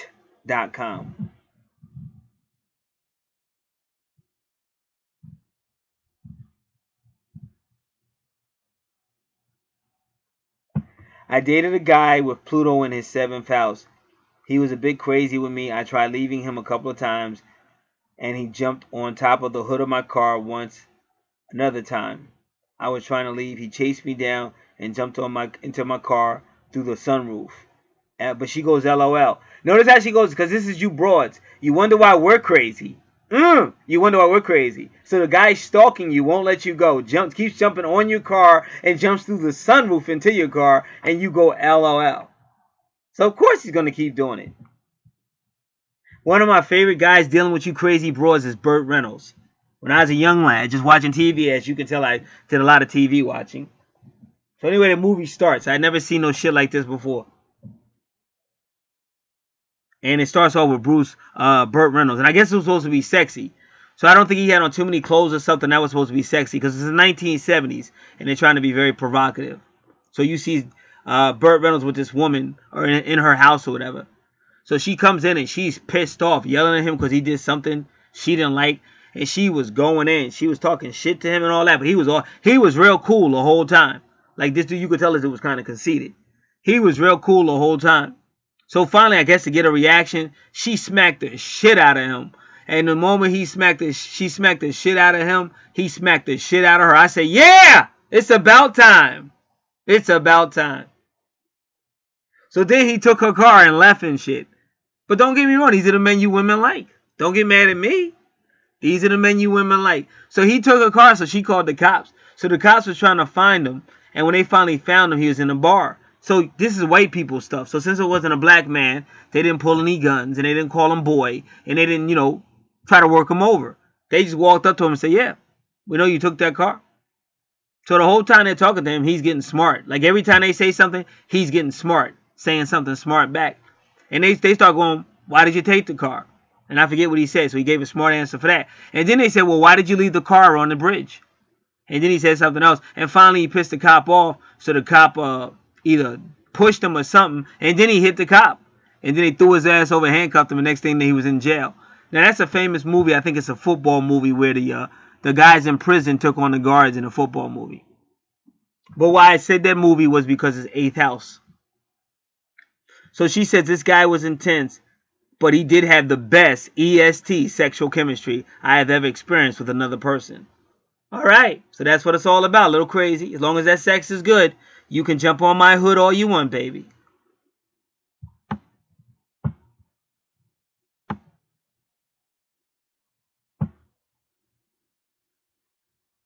So then the other one, this is what the other woman said. I guess it's a good thing I don't plan on leaving mine. Yeah, because you like the psycho boy. You like the crazy sex. You like the running you down. You like the yelling and all that crazy shit.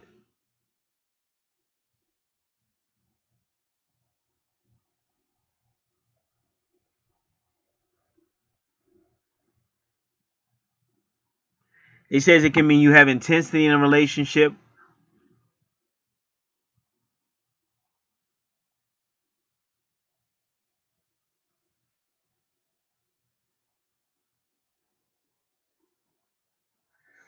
This person, they get along really good with Scorpio because they like deep relationships. They say once you get past the drama, it can be pretty cool. This person says the 7th house is also the place where you get back from the world what you are secretly suppressing. So your partner is a mirror of you. I could definitely see that on your chart. That's why I said you got to learn how to open up.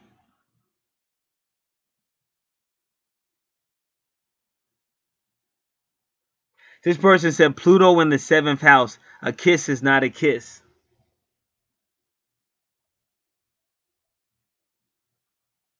Oh, they compare Pluto in the 7th house with Casablanca, the most classic movie of all time.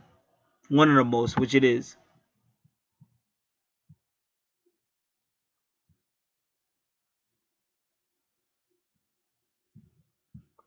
Pluto in the 7th house.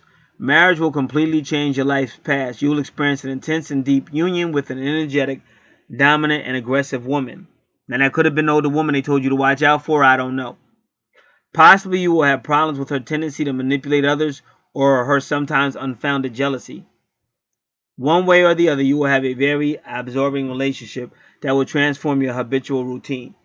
If it becomes suffocating or tense, a breakup could occur.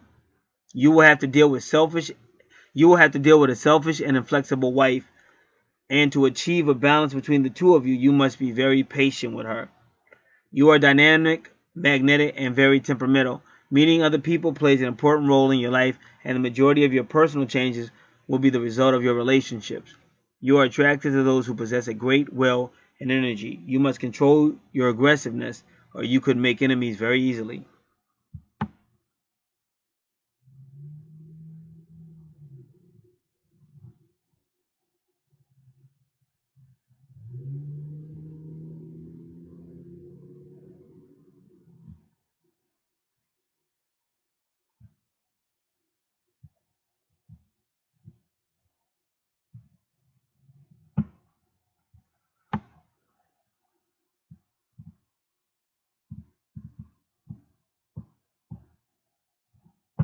All right.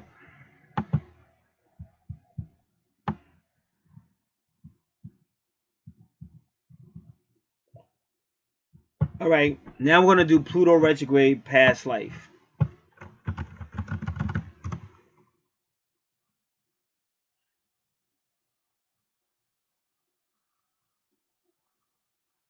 All right, good.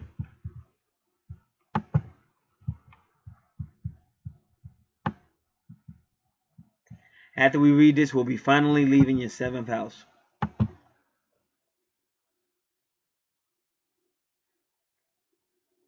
Now, when you see a Pluto retrograde, sometimes it's something that hits you hard externally, but it causes you to change internally.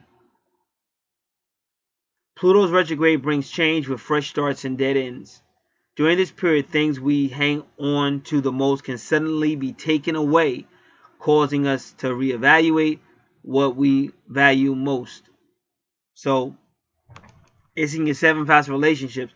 So you lost something or gonna lose something that's really gonna make you prepare you kinda for this relationship.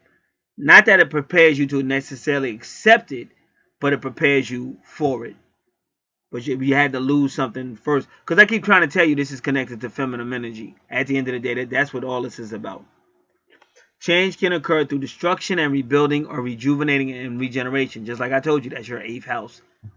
Outside forces are at work as well, including government upheaval, weapons, and war. And that could be legal. That could be legal shit. Change can often be difficult. Like when you be hearing them people, well, my father died when I was in jail. Or my mother died when I was in jail. Or my mother had me when she was in jail. That's what all this shit is talking about. Change can often be difficult, and sometimes being forced into change is the only way to push some people forward in life. Pluto past life.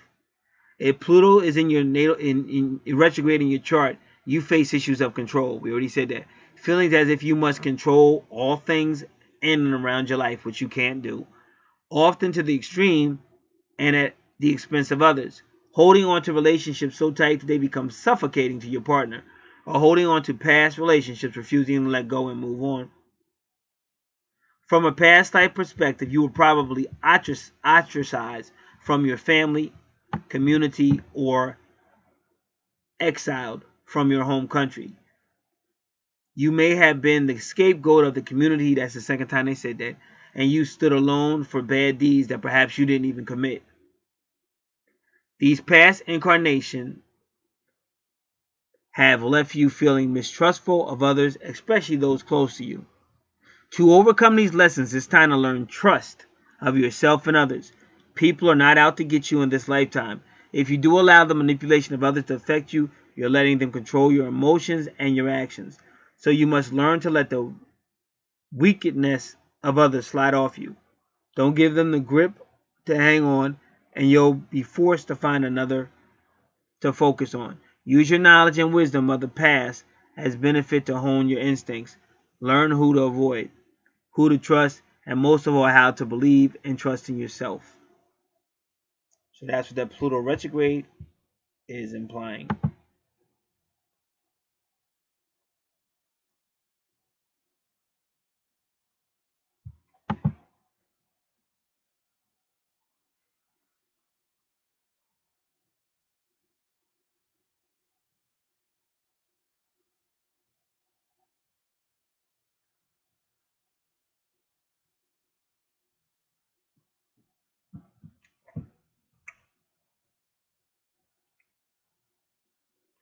Now we already know what's in your 8th house. Sagittarius is all about education at the end of the day. So you might actually take really extensive studies in metaphysics or so-called occult knowledge, because that's also in your 8th house, astrology, occult knowledge. Sagittarius is also travel, long distance travels. Well, we already found out that you're going to have connections to other worlds, other dimensions. Sagittarius can be religion and philosophy as well. Sagittarius can also be like the innovator. So this is how you're going to be in all those all those 8th house matters I talked about. That's what Sagittarius does. But it's also helping you mature in your relationship. Because Gemini energy, that's why they're opposing each other. Gemini energy is arguments, breaking up, or kind of hurting each other. But Sagittarius, when you choose to get past that and start to work together.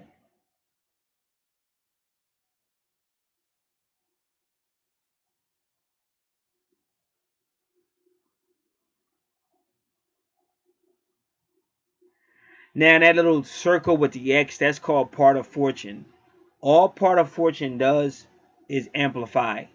If you're a Sagittarius, it's going to amplify that Sagittarius energy. If it's in the 8th house, it's going to amplify that 8th house energy.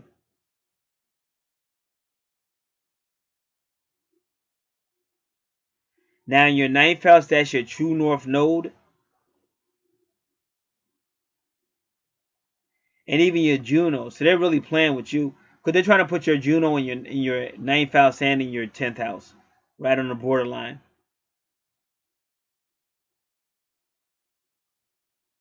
So when you see stuff like this, you can tell these two people definitely got a soul relationship. Almost everywhere where it shows up, it's always a retrograde. So you can tell these people got a past life together. And they also got karma to work on.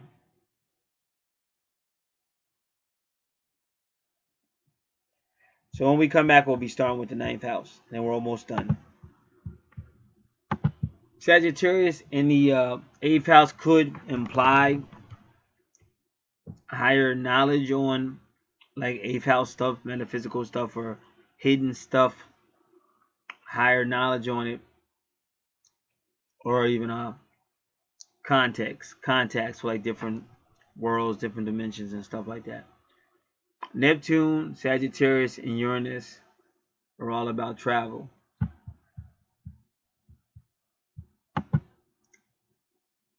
All right. First thing you want to do is Capricorn in your 9th house.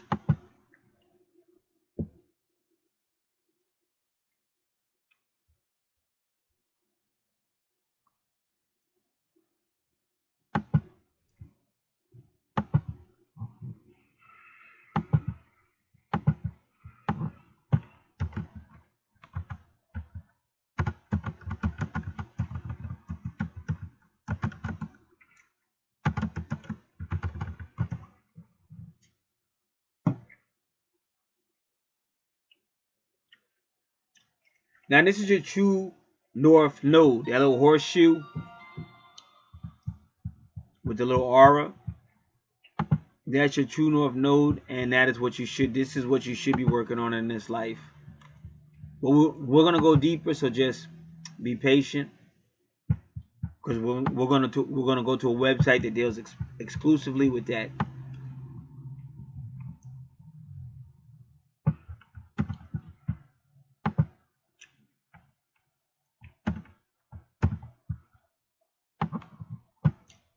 You likely seek to be an authority figure in matters of spirituality, religion, and or philosophy. Again, this is Capricorn in the 9th house. You seek out opportunities to teach or mentor others in some way, and you'll often see other people as students. This may result in a significant age difference between you and your associates. And you may find that you apply a lot of effort in those relationships in order to teach them something.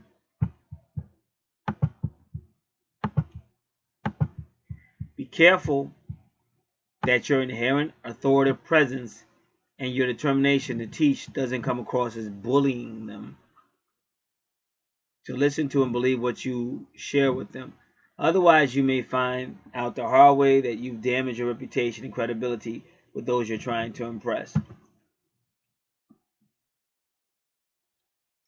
And dealing with the 9th house, Capricorn on the crust will seek higher knowledge from the viewpoint of security, stressing those disciplines which would be advantageous to the Capricorn. Capricorn must be emphasized here in that Capricorn might tend to, caution must be emphasized here, and that Capricorn might tend to use knowledge purely for their own ends. There are times on a lower octave when a Capricorn could be quite ruthless. It is necessary for Capricorn in the 9th house to be involved with abstract thinking, and by direct reaction to the 3rd house, communicate this. In religious pursuits, Capricorn and the 9th house should not be dogmatic. This is the house of freedom. There should be no prejudice, no bigotry involved here. Now, when I read all this, I just tell you one thing. If you study something and you know it to be true, because we're living right now in a time period where, I got my rights, I can do what I want. Oh, just have love. It doesn't matter who you love, just have love. But if you know it's health problems, AIDS, people dying of AIDS, venereal disease, abortions, all kind of stuff going along, then you have to make a choice. Either you want to tell the truth, and if they don't accept it, they just don't accept it, or you're going to try to find a different way to do all that. Now me, I don't have a lot of energy. I know it sound like I do because I'm out here talking. But in real life, I never did. Even when I was little.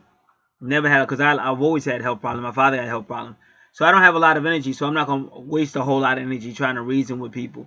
Like, I already did all the hard work. I already did all the studying. I already checked it all out. But each person, all you can do is present the information. Now, somebody might go by what they see, my reputation, whatever they see me do. They might go by that, or they might say, well, I don't care what he do. I'm still going to find out by myself. So that's a choice they're going to make. So once I see that, I leave that person to go their own route because there's nothing else you can do. Because if you do still try to, no, man, listen, I already did that, then it does look like you bullying them. And it does look like you pushing them. But you ain't really trying to help them, but they not going to get it. So at that point, it's time, okay, you go your own way. Because what I get, I don't know if you noticed it, but I get all these lowlights that want to hang on to me, but they don't want to listen to what I say, or they don't want to go to walk I want to go, but they still don't want to let me go. So that's when you ain't got no choice but to start blocking niggas. Because you want me around, but you don't want to listen. And I know this shit can be really life and death. And the closer we get to the end of this age, which we're coming upon, which is why you see all these here. Let me just drop something real quick. The Honorable Elijah Muhammad said, the mother plane. Everybody laughed in his face. Now, they talking about the wheel. They talking about Nibiru, Planet X. Honorable Elijah Muhammad said at the end of the world, it's going to be a lot of windstorms and floods and all that shit. Once again, they say, okay, well, we got that, but we always had that. Ain't nothing big. But now, that shit is, same time they talking about Nibiru, is the exact same time all this shit is happening. Now, I'm not saying it's going together, but what I'm saying is at what time do people stop being dumbasses and wake up? That's all. It's a simple question. At what time do people stop being dumbasses and wake up? So dudes like me that know the knowledge, we try to tell people. But some people, they're not going to believe it till they see it. But like I tried to tell you, Beanie Siegel said, some people are not going to get the picture till they see the flash. But you all know that when you see the flash, it's too late. Because that means that bullet is coming out that chamber on your ass. And that's what you see right now. Everybody's losing everything. But why? Because they didn't put that spiritual thing first. They didn't put that spiritual relationship with God first. And now you see other people in this same video, people that had a lot, but they're willing to give it up because they really want to obey God. Doreen Virtue, Francis Chan. So that's where we're at right now. A demarcation, the Bible calls it. Where people that want to obey God, they're going to be on this side. People that have been bullshitting all that time, they're going to be on that side. And dudes like me are sent to shake it up. And when you look at the space chart, Leo is right there leading everything. I'm a Leo. True North Node right now is in Leo in the space chart. So I'm doing my job, trying to wake people up, trying to help them, but some people you can't be helped. Some people would rather spend way more money as long as you make them say feel a certain way. They're not looking at, oh, he's an honest guy, or he worked hard, he been working for decades for people. Oh, he's trying to make this affordable so I can get it. You understand? They don't see none of that shit. They just see, oh, I don't like the way he talk. He not talking about love and light. He's not letting me have a lifestyle that's anti whatever. And it's not that I'm not letting you do nothing because you're a grown adult. I can't stop you. I can only tell you the truth. And if you're doing something that's going to get AIDS and kill you and shit like that, of course I'm going to tell you that. Don't do that. Or if you're doing something that's foolish, of course I'm going to tell you don't do that. Who wouldn't? How can I call myself any type of leader if I'm afraid to tell people the truth? That's just stupid. So I got to do what I got to do. So that's what I'm trying to tell you. It's not that you being dogmatic and all that, but people want to do what they want to do. But there will be some that you do pull out the fire. You know, that they do listen. So if you do what we do. So it says, as a Capricorn has a tendency to have an inferiority complex or not want to meet too many challenges, the Capricorn might tend to shy away from too much of an in-depth study of philosophy, psychology, religion, sociology.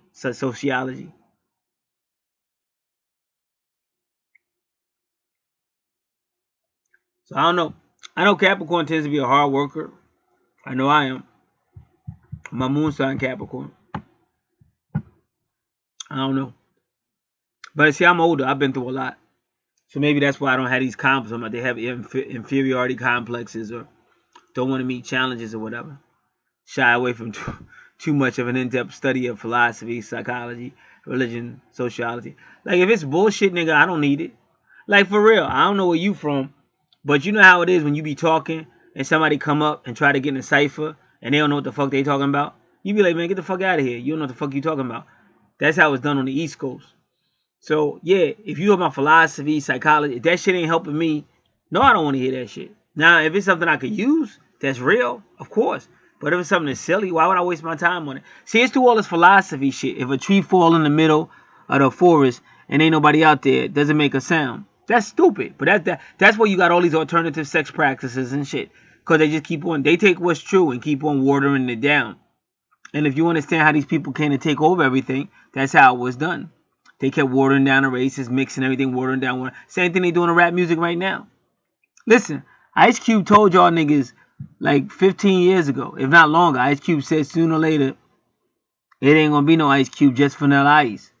And then all of a sudden, Slim Shady took everything over. And then that's what he said, I'm the new Ice Cube. Why do you think Slim Shady said I'm the new Ice Cube? Because he knew what Ice Cube said back in the day. Ice Cube said in about 15 years, gonna be a white boy running this. And then Slim Shady came out and said, I'm the new Ice Cube. And who did Slim Shady have beef with? Vanilla Ice. See, that's metaphysical shit. Prophecy. Even Jay-Z said your musicians are your prophets.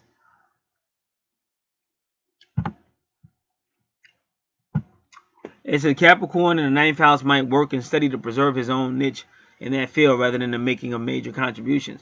Again, but Capricorn can only do so much. If Capricorn did all the studying, if Capricorn put it all together, now Capricorn giving it to the people, but the people don't want it because they dumb down. They want stupid ass low level shit, low level vibrational music, animalistic sex, which is nothing wrong with that depending on who you doing and with and all that other shit.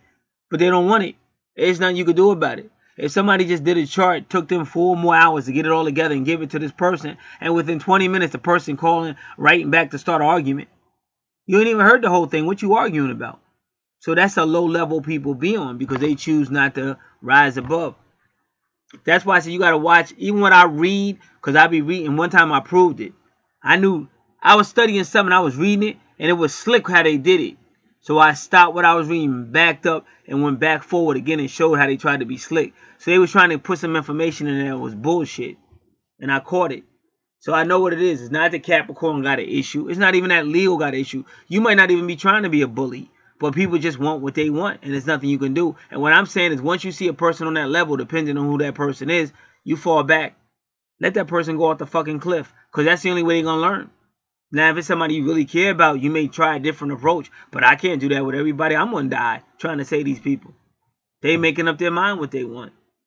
You have already done enough by studying, sacrificing your whole life to help people. So when you really try to help them, if they stay on that low level Sodom and Gomorrah mentality, then you're going to get the fire. Because that's what people inside of them Gomorrah got, the fire. So that's the times we in right now, bro. And like I keep trying to tell you, all this shit, I've been there and said, windstorms is coming. Floods is coming. People going to be losing their homes and everything. I've been said that shit 3-4 years ago when I first came out here.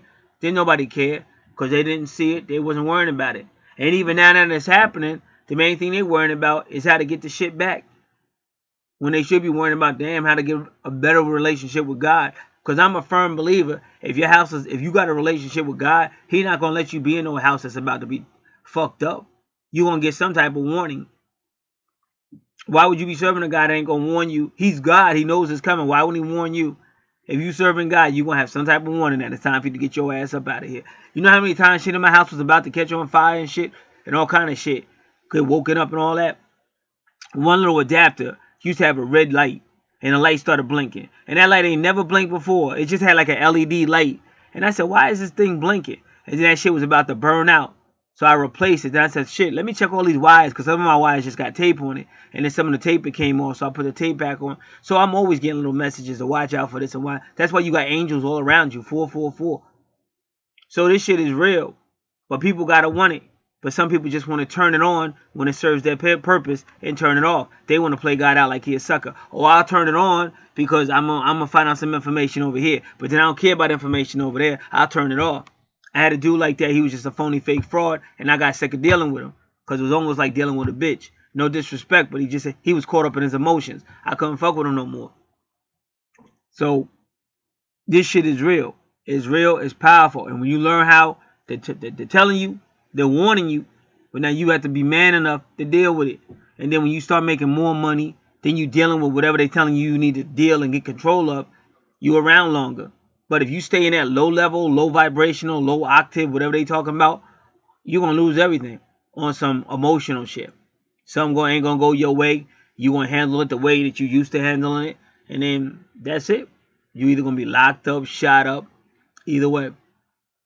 So that's what's up. So that's why we come out. So it's not about somebody bullying nobody or nothing.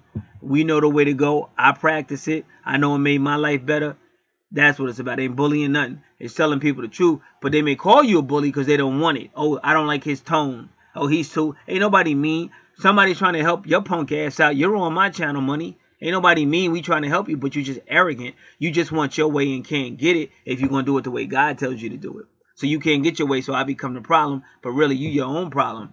And then you're going to go from nigga to nigga, baby to baby, dropping babies all over the place, who the baby daddy, and all that shit. They're going to get your ass killed. When it come a time when you think you going up, you ain't going to be going up. Because he going to pull that sheet, say, what? What?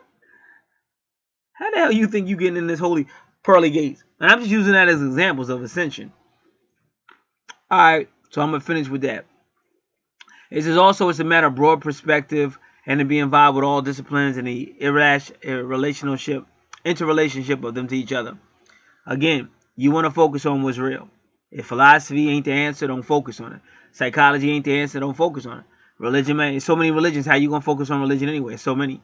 You want to focus on what's real. All that debating shit and talking, we can agree to disagree and all that. You gotta make sure the path you want is going to benefit you. And hopefully it's a path for truth. Knowledge in itself does not present security. Knowledge in itself does not represent security, and Capricorn in the 9th house might seek that knowledge purely from that viewpoint. So basically saying if Capricorn's in the 9th house, don't use it to just benefit yourself. The karmic responsibility of Capricorn and the 9th house is to get involved with higher mind activities, to pursue those studies which deal with abstraction and yet translate them into an average language or the language of the day. All right.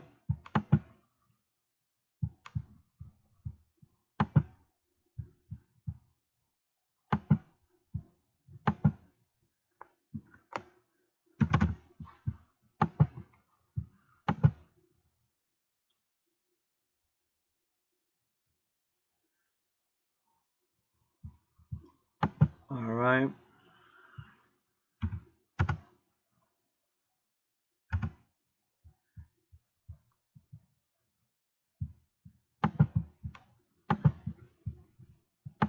All right.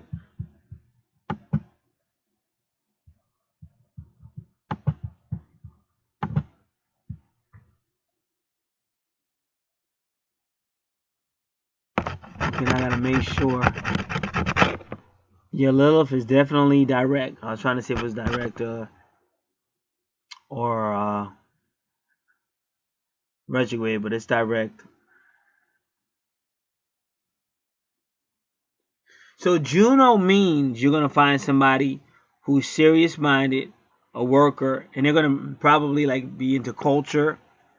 They might even be a foreigner, but the culture, anything long distance, anything foreign, religions, psychology, religion. So that's the main thing. And also, the reason why they're kind of almost going into your 10th house because they are part of your career. They are part of your money making and stuff. This person.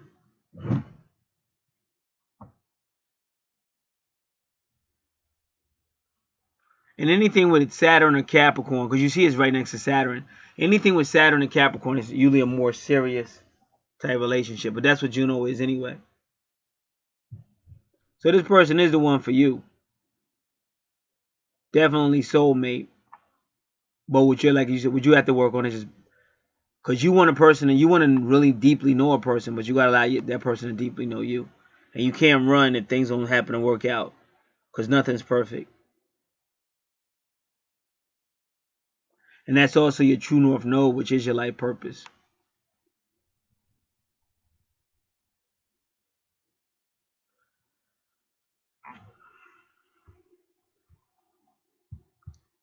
All right, so first we're going to do is true north node in Capricorn.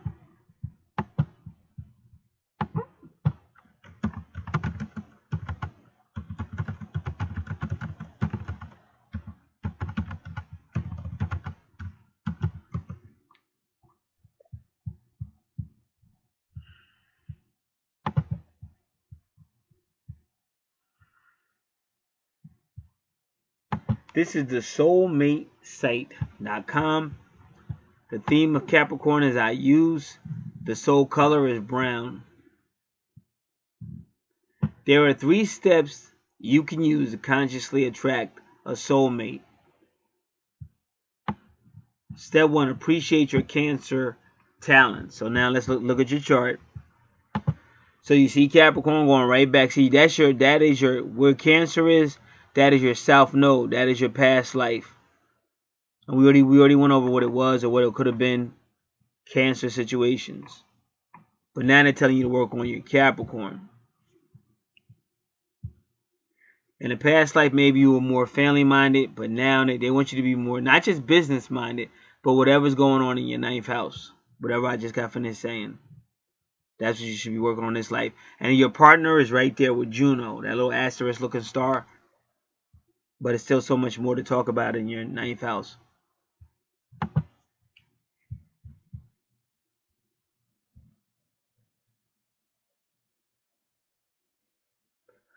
So in your past life, where your Cancer is, that's your South Node, you have vulnerability.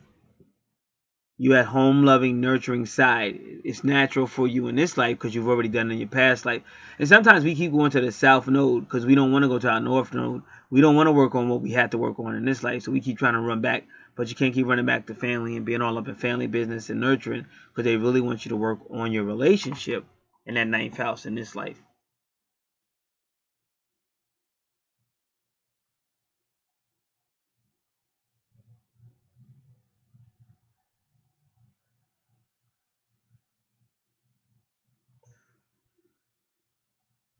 So they say you can celebrate your nurturing side primarily with your own family. You know, you could be that great dad or what they said, a great mom, a great dad, be a nurturer, or have special times with the family. So that's the first thing you would do to attract your soulmate. Second thing is own your Cancer karma. But you have to be careful of moodiness. But I just said it, you can't use your family as an excuse to cling to the past. Because this is about you, your business, because that's really what Capricorn rules, the 10th house of business and career and reputation. So in the past, you may have used your emotions to manipulate and control or smother others. You may have dealt with codependency in relationships, needing to be needed.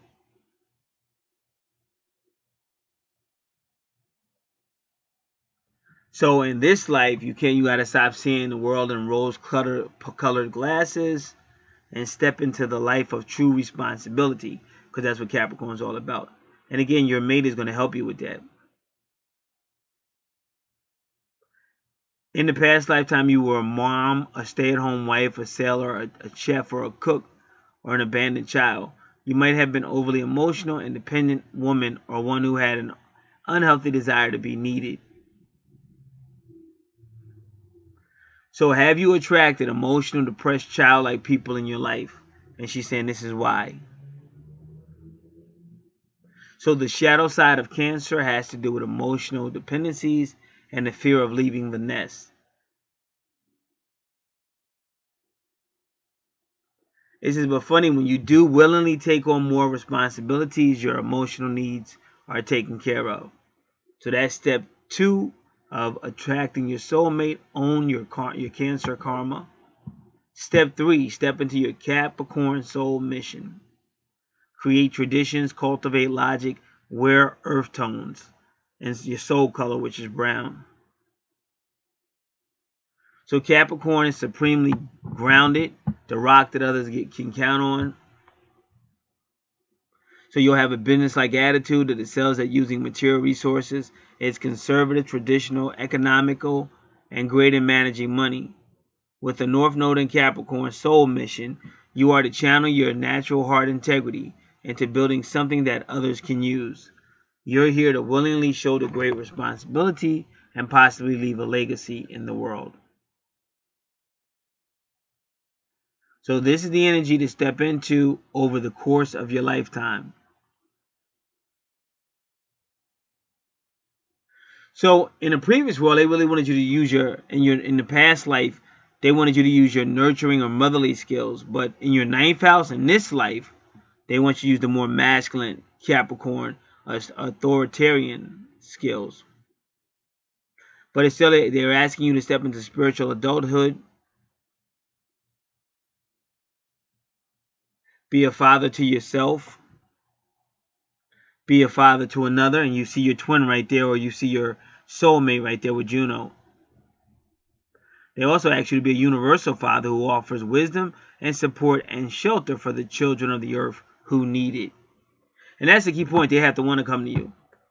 They, oh, I don't like the way he talks. Or he seems crazy. He says, oh, yeah, I had a crazy life. I've been through a lot.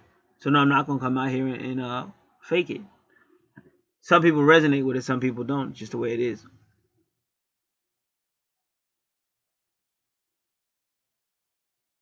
So if you want to know how to attract your soulmate, explore honor, tradition, and integrity. You see she's right there. That star is Juno. And she's right there with Capricorn and with Saturn. So she kind of likes the discipline. She wants a man that's disciplined. But you have to focus on being emotionally stable. And that's what I've been saying through this whole thing. Logical and impeccably dependable. More than any other sign, Capricorn indicates a relationship based on traditional values. And it's your preference, of course. You have to be impeccably loyal, because Capricorn is a rock solid and reliable friend. Especially like if you're going to put your mate through all that, you know, want to know everything about her and you want her to be honest with you and all that, and then you want to do something silly, it's going to mess everything up. So if you want a deep soul relationship, because I would love that. I would love to go somewhere with somebody. Like I said, I'm loyal. I'm like loyal to one person. But that's great when you get to be that open with that person. You trust that person, they trust you, and there's no limit to where y'all could go in that 8th house and that 7th house on your chart. But it is, you know, if you really don't trust each other, whatever, it is going to hurt it. Your soulmate will help you bring out your strong, silent side and will also love your private, soft heart as well.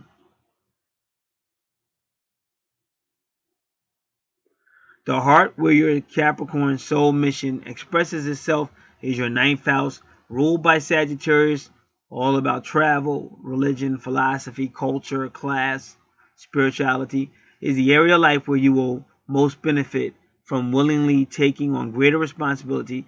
It is also where you may leave a legacy. So that'll be a legacy as well if you want it to be.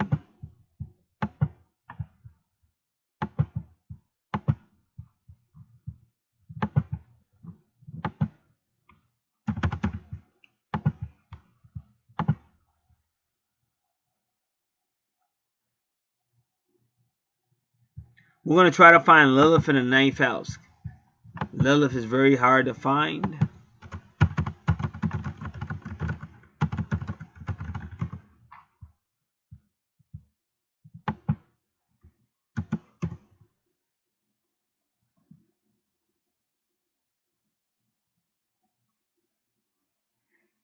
Now this says 9th house astrology. It says Lilith, but that doesn't necessarily mean it'll really be her.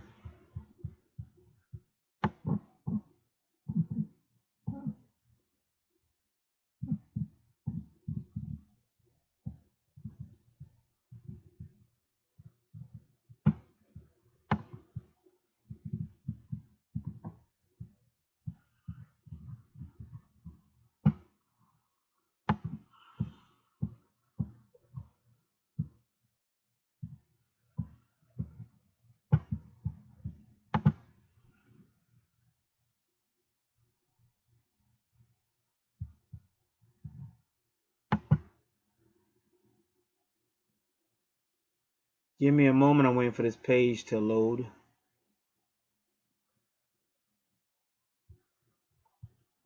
Okay, it says Lilith in the 9th. This is Astrology.com. Lilith in the 9th house. Lilith in the 9th house finds response in a society. Give me one. I'm gonna copy this. Whenever it's a lot to read, I take it and put it on my word pad so I can just sit back and go through it.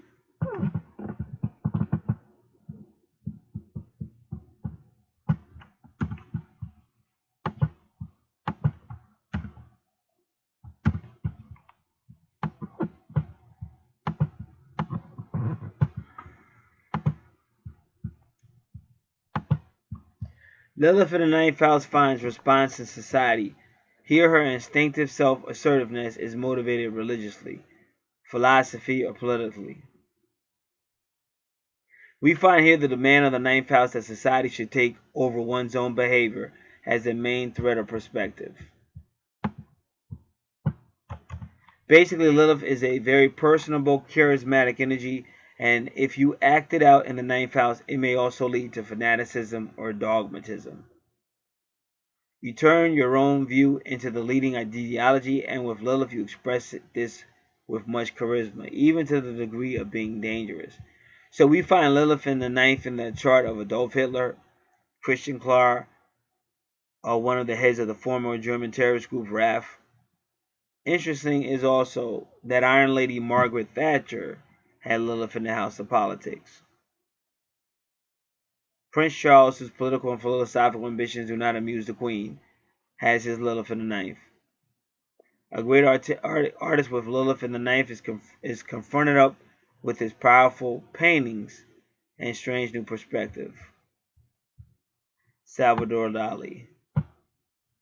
The most impressive Lilith case I have in my collection also shows Lilith in the ninth house. This is the name of the chart owner is Miriam Bagmaya. In her life, the goddess showed a highly emotional, archaic, tragic way. The story is terrible yet poetic. Marian became famous because she shot the murderer of her daughter in the courtroom. 2 films have been made of her story. She became the secret idol for victimized mothers and children, an avenging angel, a heroine. Violence was the central thread in her life, starting in her childhood. As a girl, she was raped and became pregnant. So you see how they keep saying, so was Betty Page went through the same thing, being raped. They put her into a children's home, and she had to give the child away for adoption. In this facility, the child was raped let me slow down. Give me a second. I think it's the way this woman wrote this, because I know the story, I've read it before, but she's confusing me.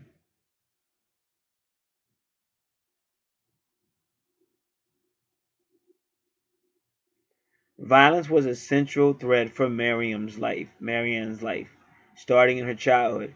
As a girl, she was raped and became pregnant. So they put her into a children's home, and she gave the child away for adoption. Okay, so she got raped and became pregnant. So they put her in a children's home, and she had to give the child away. Well, this is horrible. So it was her child, had to give it away for adoption. So in this home they put her in, this child's home, she was raped a second time with another pregnancy, and again had to give that child away. So you know this chick was going to be crazy. In the age of 23, she gave birth to her daughter, Anna. Then the ultimate horror. At age 7, Anna was killed in a sex crime. The perpetrator had been caught, and 1 year later, the incredible happened. During the trial of this perpetrator who raped her daughter, keep in mind she's already been raped 3 times herself, and every time she had a child, she had to give it away. Now she has a daughter, and then her daughter gets raped and killed by a sex crime. So now Marianne is in court during the trial. She calmly stood up, pulled out a pistol she had smuggled, and fired 8 shots at the offender. 6 bullets hit his back. Afterwards, she said in the silence, "I wanted to make sure I would kill him. Actually, I wanted to shoot him in the face." And we don't blame you, Marianne. After that, she let security arrest her without any resistance. With that act, she became a public heroine. That's a female hero. A female hero, for anybody that doesn't know that, just to say. The sentence was mild, 6 years for manslaughter, and they let her go after 3 years. At the age of 43, she got cancer. She was working at a terminal care at that time. She died at the age of 46. She had asked a friend of hers who was a journalist to accompany her dying with the camera.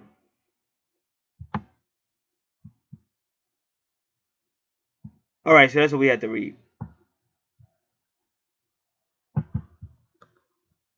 So this person is going to be outspoken, basically. They're going to be outspoken. You do have to be a little aware of craziness though. They have to be a little bit aware of the craziness because we wouldn't. But you know, each case is different. But see, one thing about Capricorn, I'm telling you, they're thinkers. See, my moon sign is Capricorn. I'm a thinker. I'm a strategic. I'm not trying to get locked up. So that's why I say sometimes you have people that just go off emotions. You can't just go off emotions. That's probably by meeting you today, trying to tell you that's the worst mistake you can make. Oh, somebody did something. I'm gonna go get them. Now your ass locked up forever and shit. It's a way to do shit.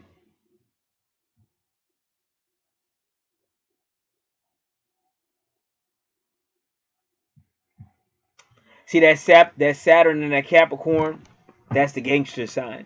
I'm sure it's more. Even Scorpio is a gangster sign too. But I'm talking about the big boys that you never see them do no jail time because they know how to think.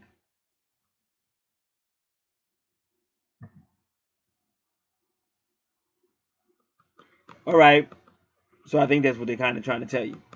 I just threw that in. And you see that number 44, which is that big number. Barack Obama, 44th president.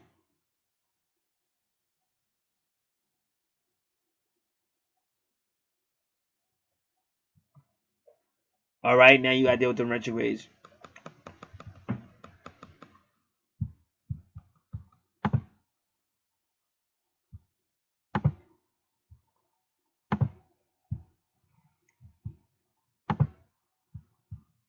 Now, Uranus retrograde usually means internal change.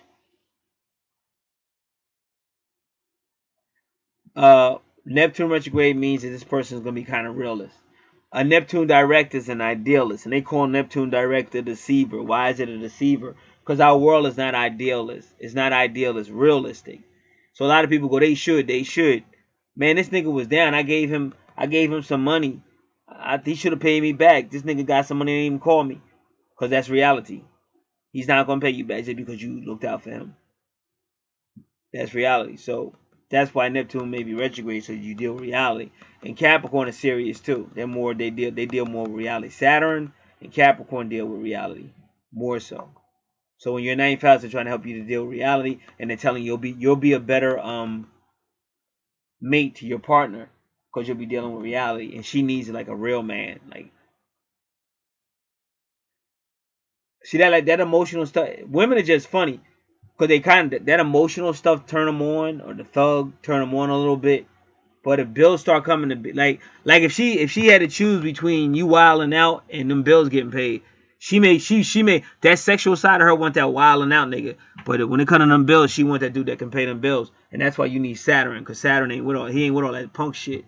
He ain't just coming with emotions.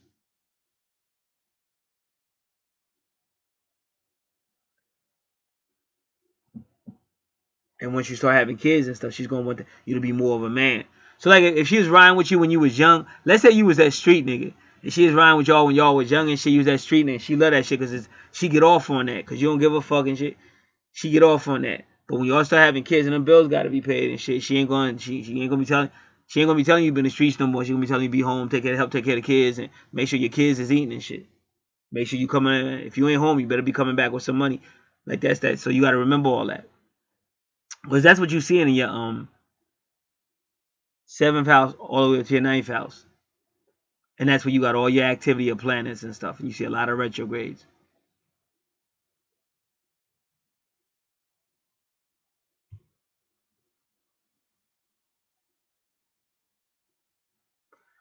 All right. So first one we're gonna do is Neptune. We're gonna do Neptune retrograde past life.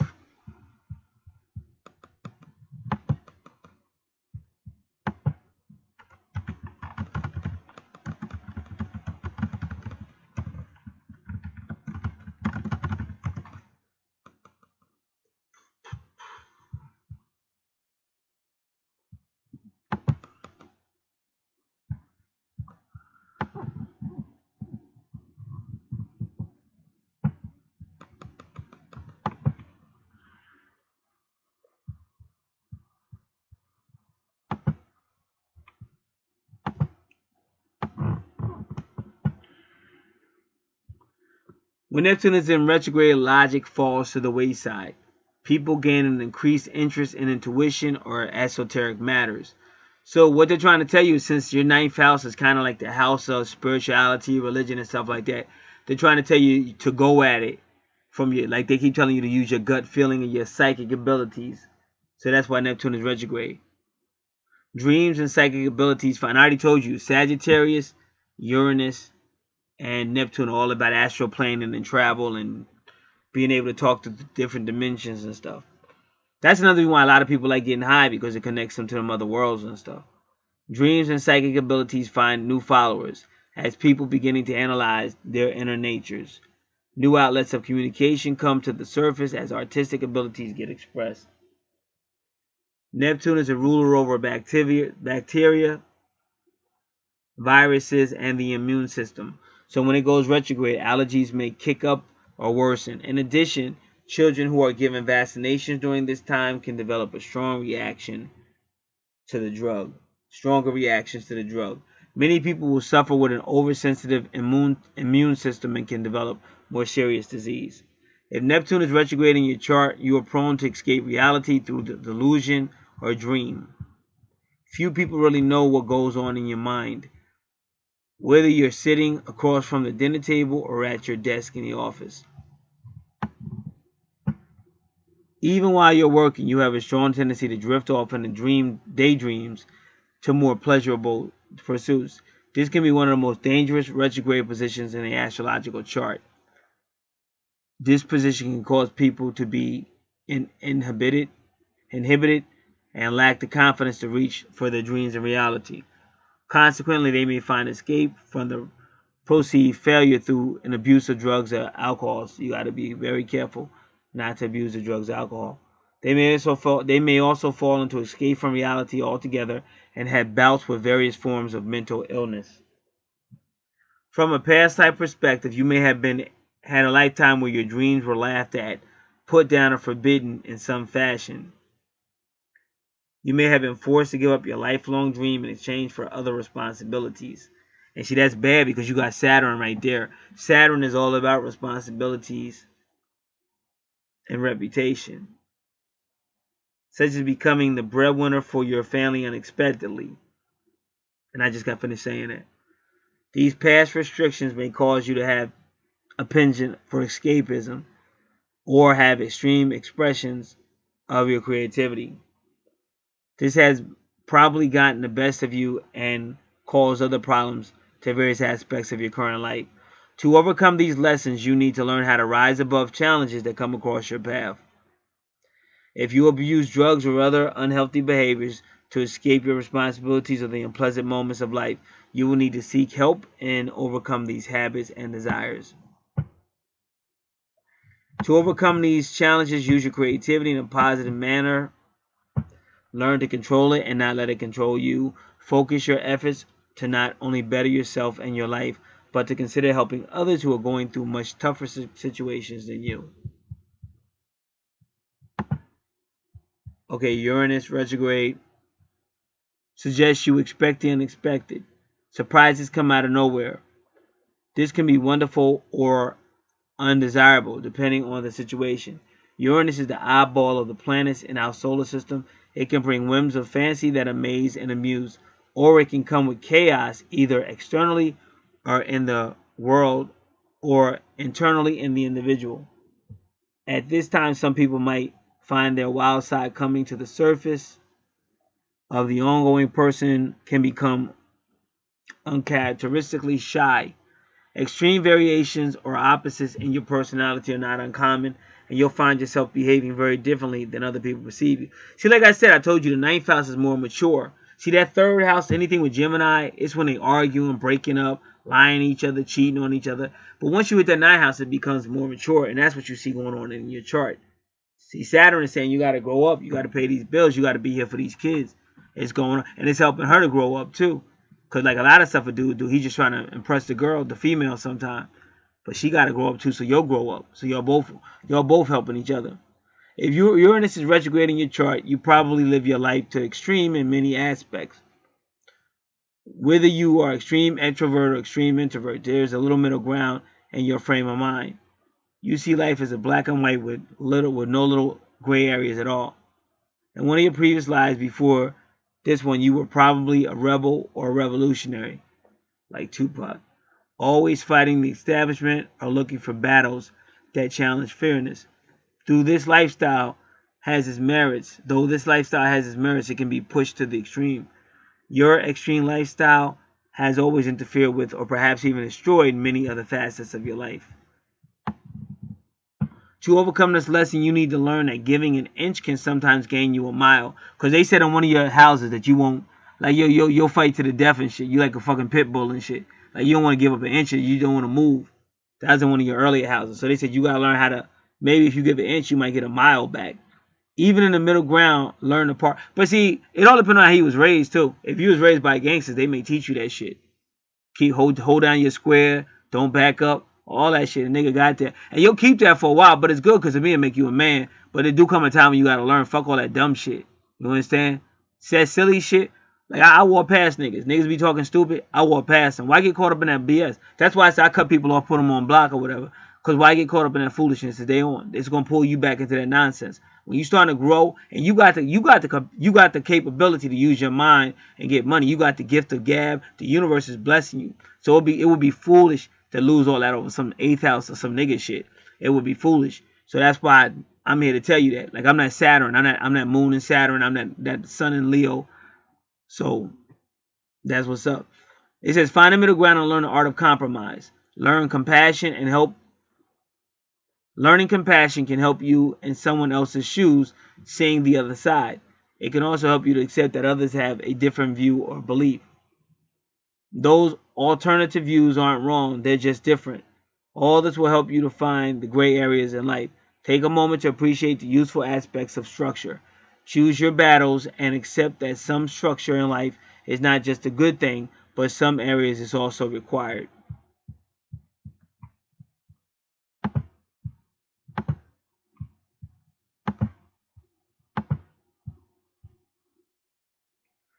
All right, so that's your 9th house. That's like I told you, that's ruled by Saturn to help you grow up. And that takes you with Saturn. It goes into your 10th house. Now, Aquarian has knowledge and wants to teach the people. So they're basically saying that's how you would. That is definitely your father there. That is definitely father, Saturn, because Saturn rules Capricorn. But Aquarius is teaching that knowledge, whatever it is, and it can be high technology, highly advanced. But this is knowledge that you're going to use and to teach others, and you're going to benefit. And Saturn can also mean you're like an authority with it. So you might even create something where your name gets put on it, which means you're always going to be getting paid. Like when you think of somebody like Cameron, see, Cameron was a businessman, and a lot of people are, but they come up with different ideas, different brands, or they have people working for them, and they put those people under contract. But Cameron would be like a Saturn because he's the administrator, because he was a businessman. And other people did the same thing. So that's what you got going on in your 10th house. It's something that's going to enlighten the world around you or the community, but you're kind of like the leader of that with that Saturn energy because he's going to be the administrator. He's going to be the one making the rules. That's what a contract is. Hey, you work for me. When you get this, I get a percentage off of that because you work for me. You're my artist and all that shit. So that's Saturn. Saturn laying down a law. And Aquarius can be any form of enlightenment for the people because Saturn tries to help the community. And then your 11th house is friends, associations, and groups. It got Pisces there because it's spiritual. We already covered that. Wherever Neptune is going to affect Pisces, and it's a spiritual house. And then your 12th house is all about endings. Now, why is Aries in your 12th house? Plus, you got Mercury, which is going to be that great creator, that great communicator. But you got to remember what we said about Gemini, because Mercury rules Gemini and Virgo. So that energy is going to be in your 12th house too. And what they're trying to do, your 12th house can be about karma, endings, spiritual stuff, buildings. But what they're really looking at in your 12th house is the Aries energy. Because you have to be careful with Aries energy, because Aries energy could be aggressive, but it can also be focused. So then you go right to what's in your first house, and Taurus. So we already learned about your Taurus. energy, how you don't want to be stubborn and you don't want to not want to work with people. And all this is going to affect your finances because Taurus rules your second house, which is your money house, and then it connects to your eighth house. But we already did all that. We already explained all that. So your 12th house is basically like looking at your Aries energy and trying to calm it down and saying, how can we use your energy to help the people? So that's why they put it there. It's about karma. It's about endings. Like no more just being aggressive and flying off the handle, or no more making decisions not just brought on based on feeling, but not on thought. And the reason why they put Mercury there, because you got to find somebody to communicate them feelings too. And they already told you who that person probably would be, for the most part. So that will end this chart. If anybody else is interested in having that chart analyzed, anything we got sales. You can look in the description box as well, all the things we offer. You can also get the list. Just request it. Contact me by email. Also, how the system works, because some people just go ahead and do it. So they go through PayPal. PayPal contacts me. I contact the person. Get started. Thank you, everybody. God bless.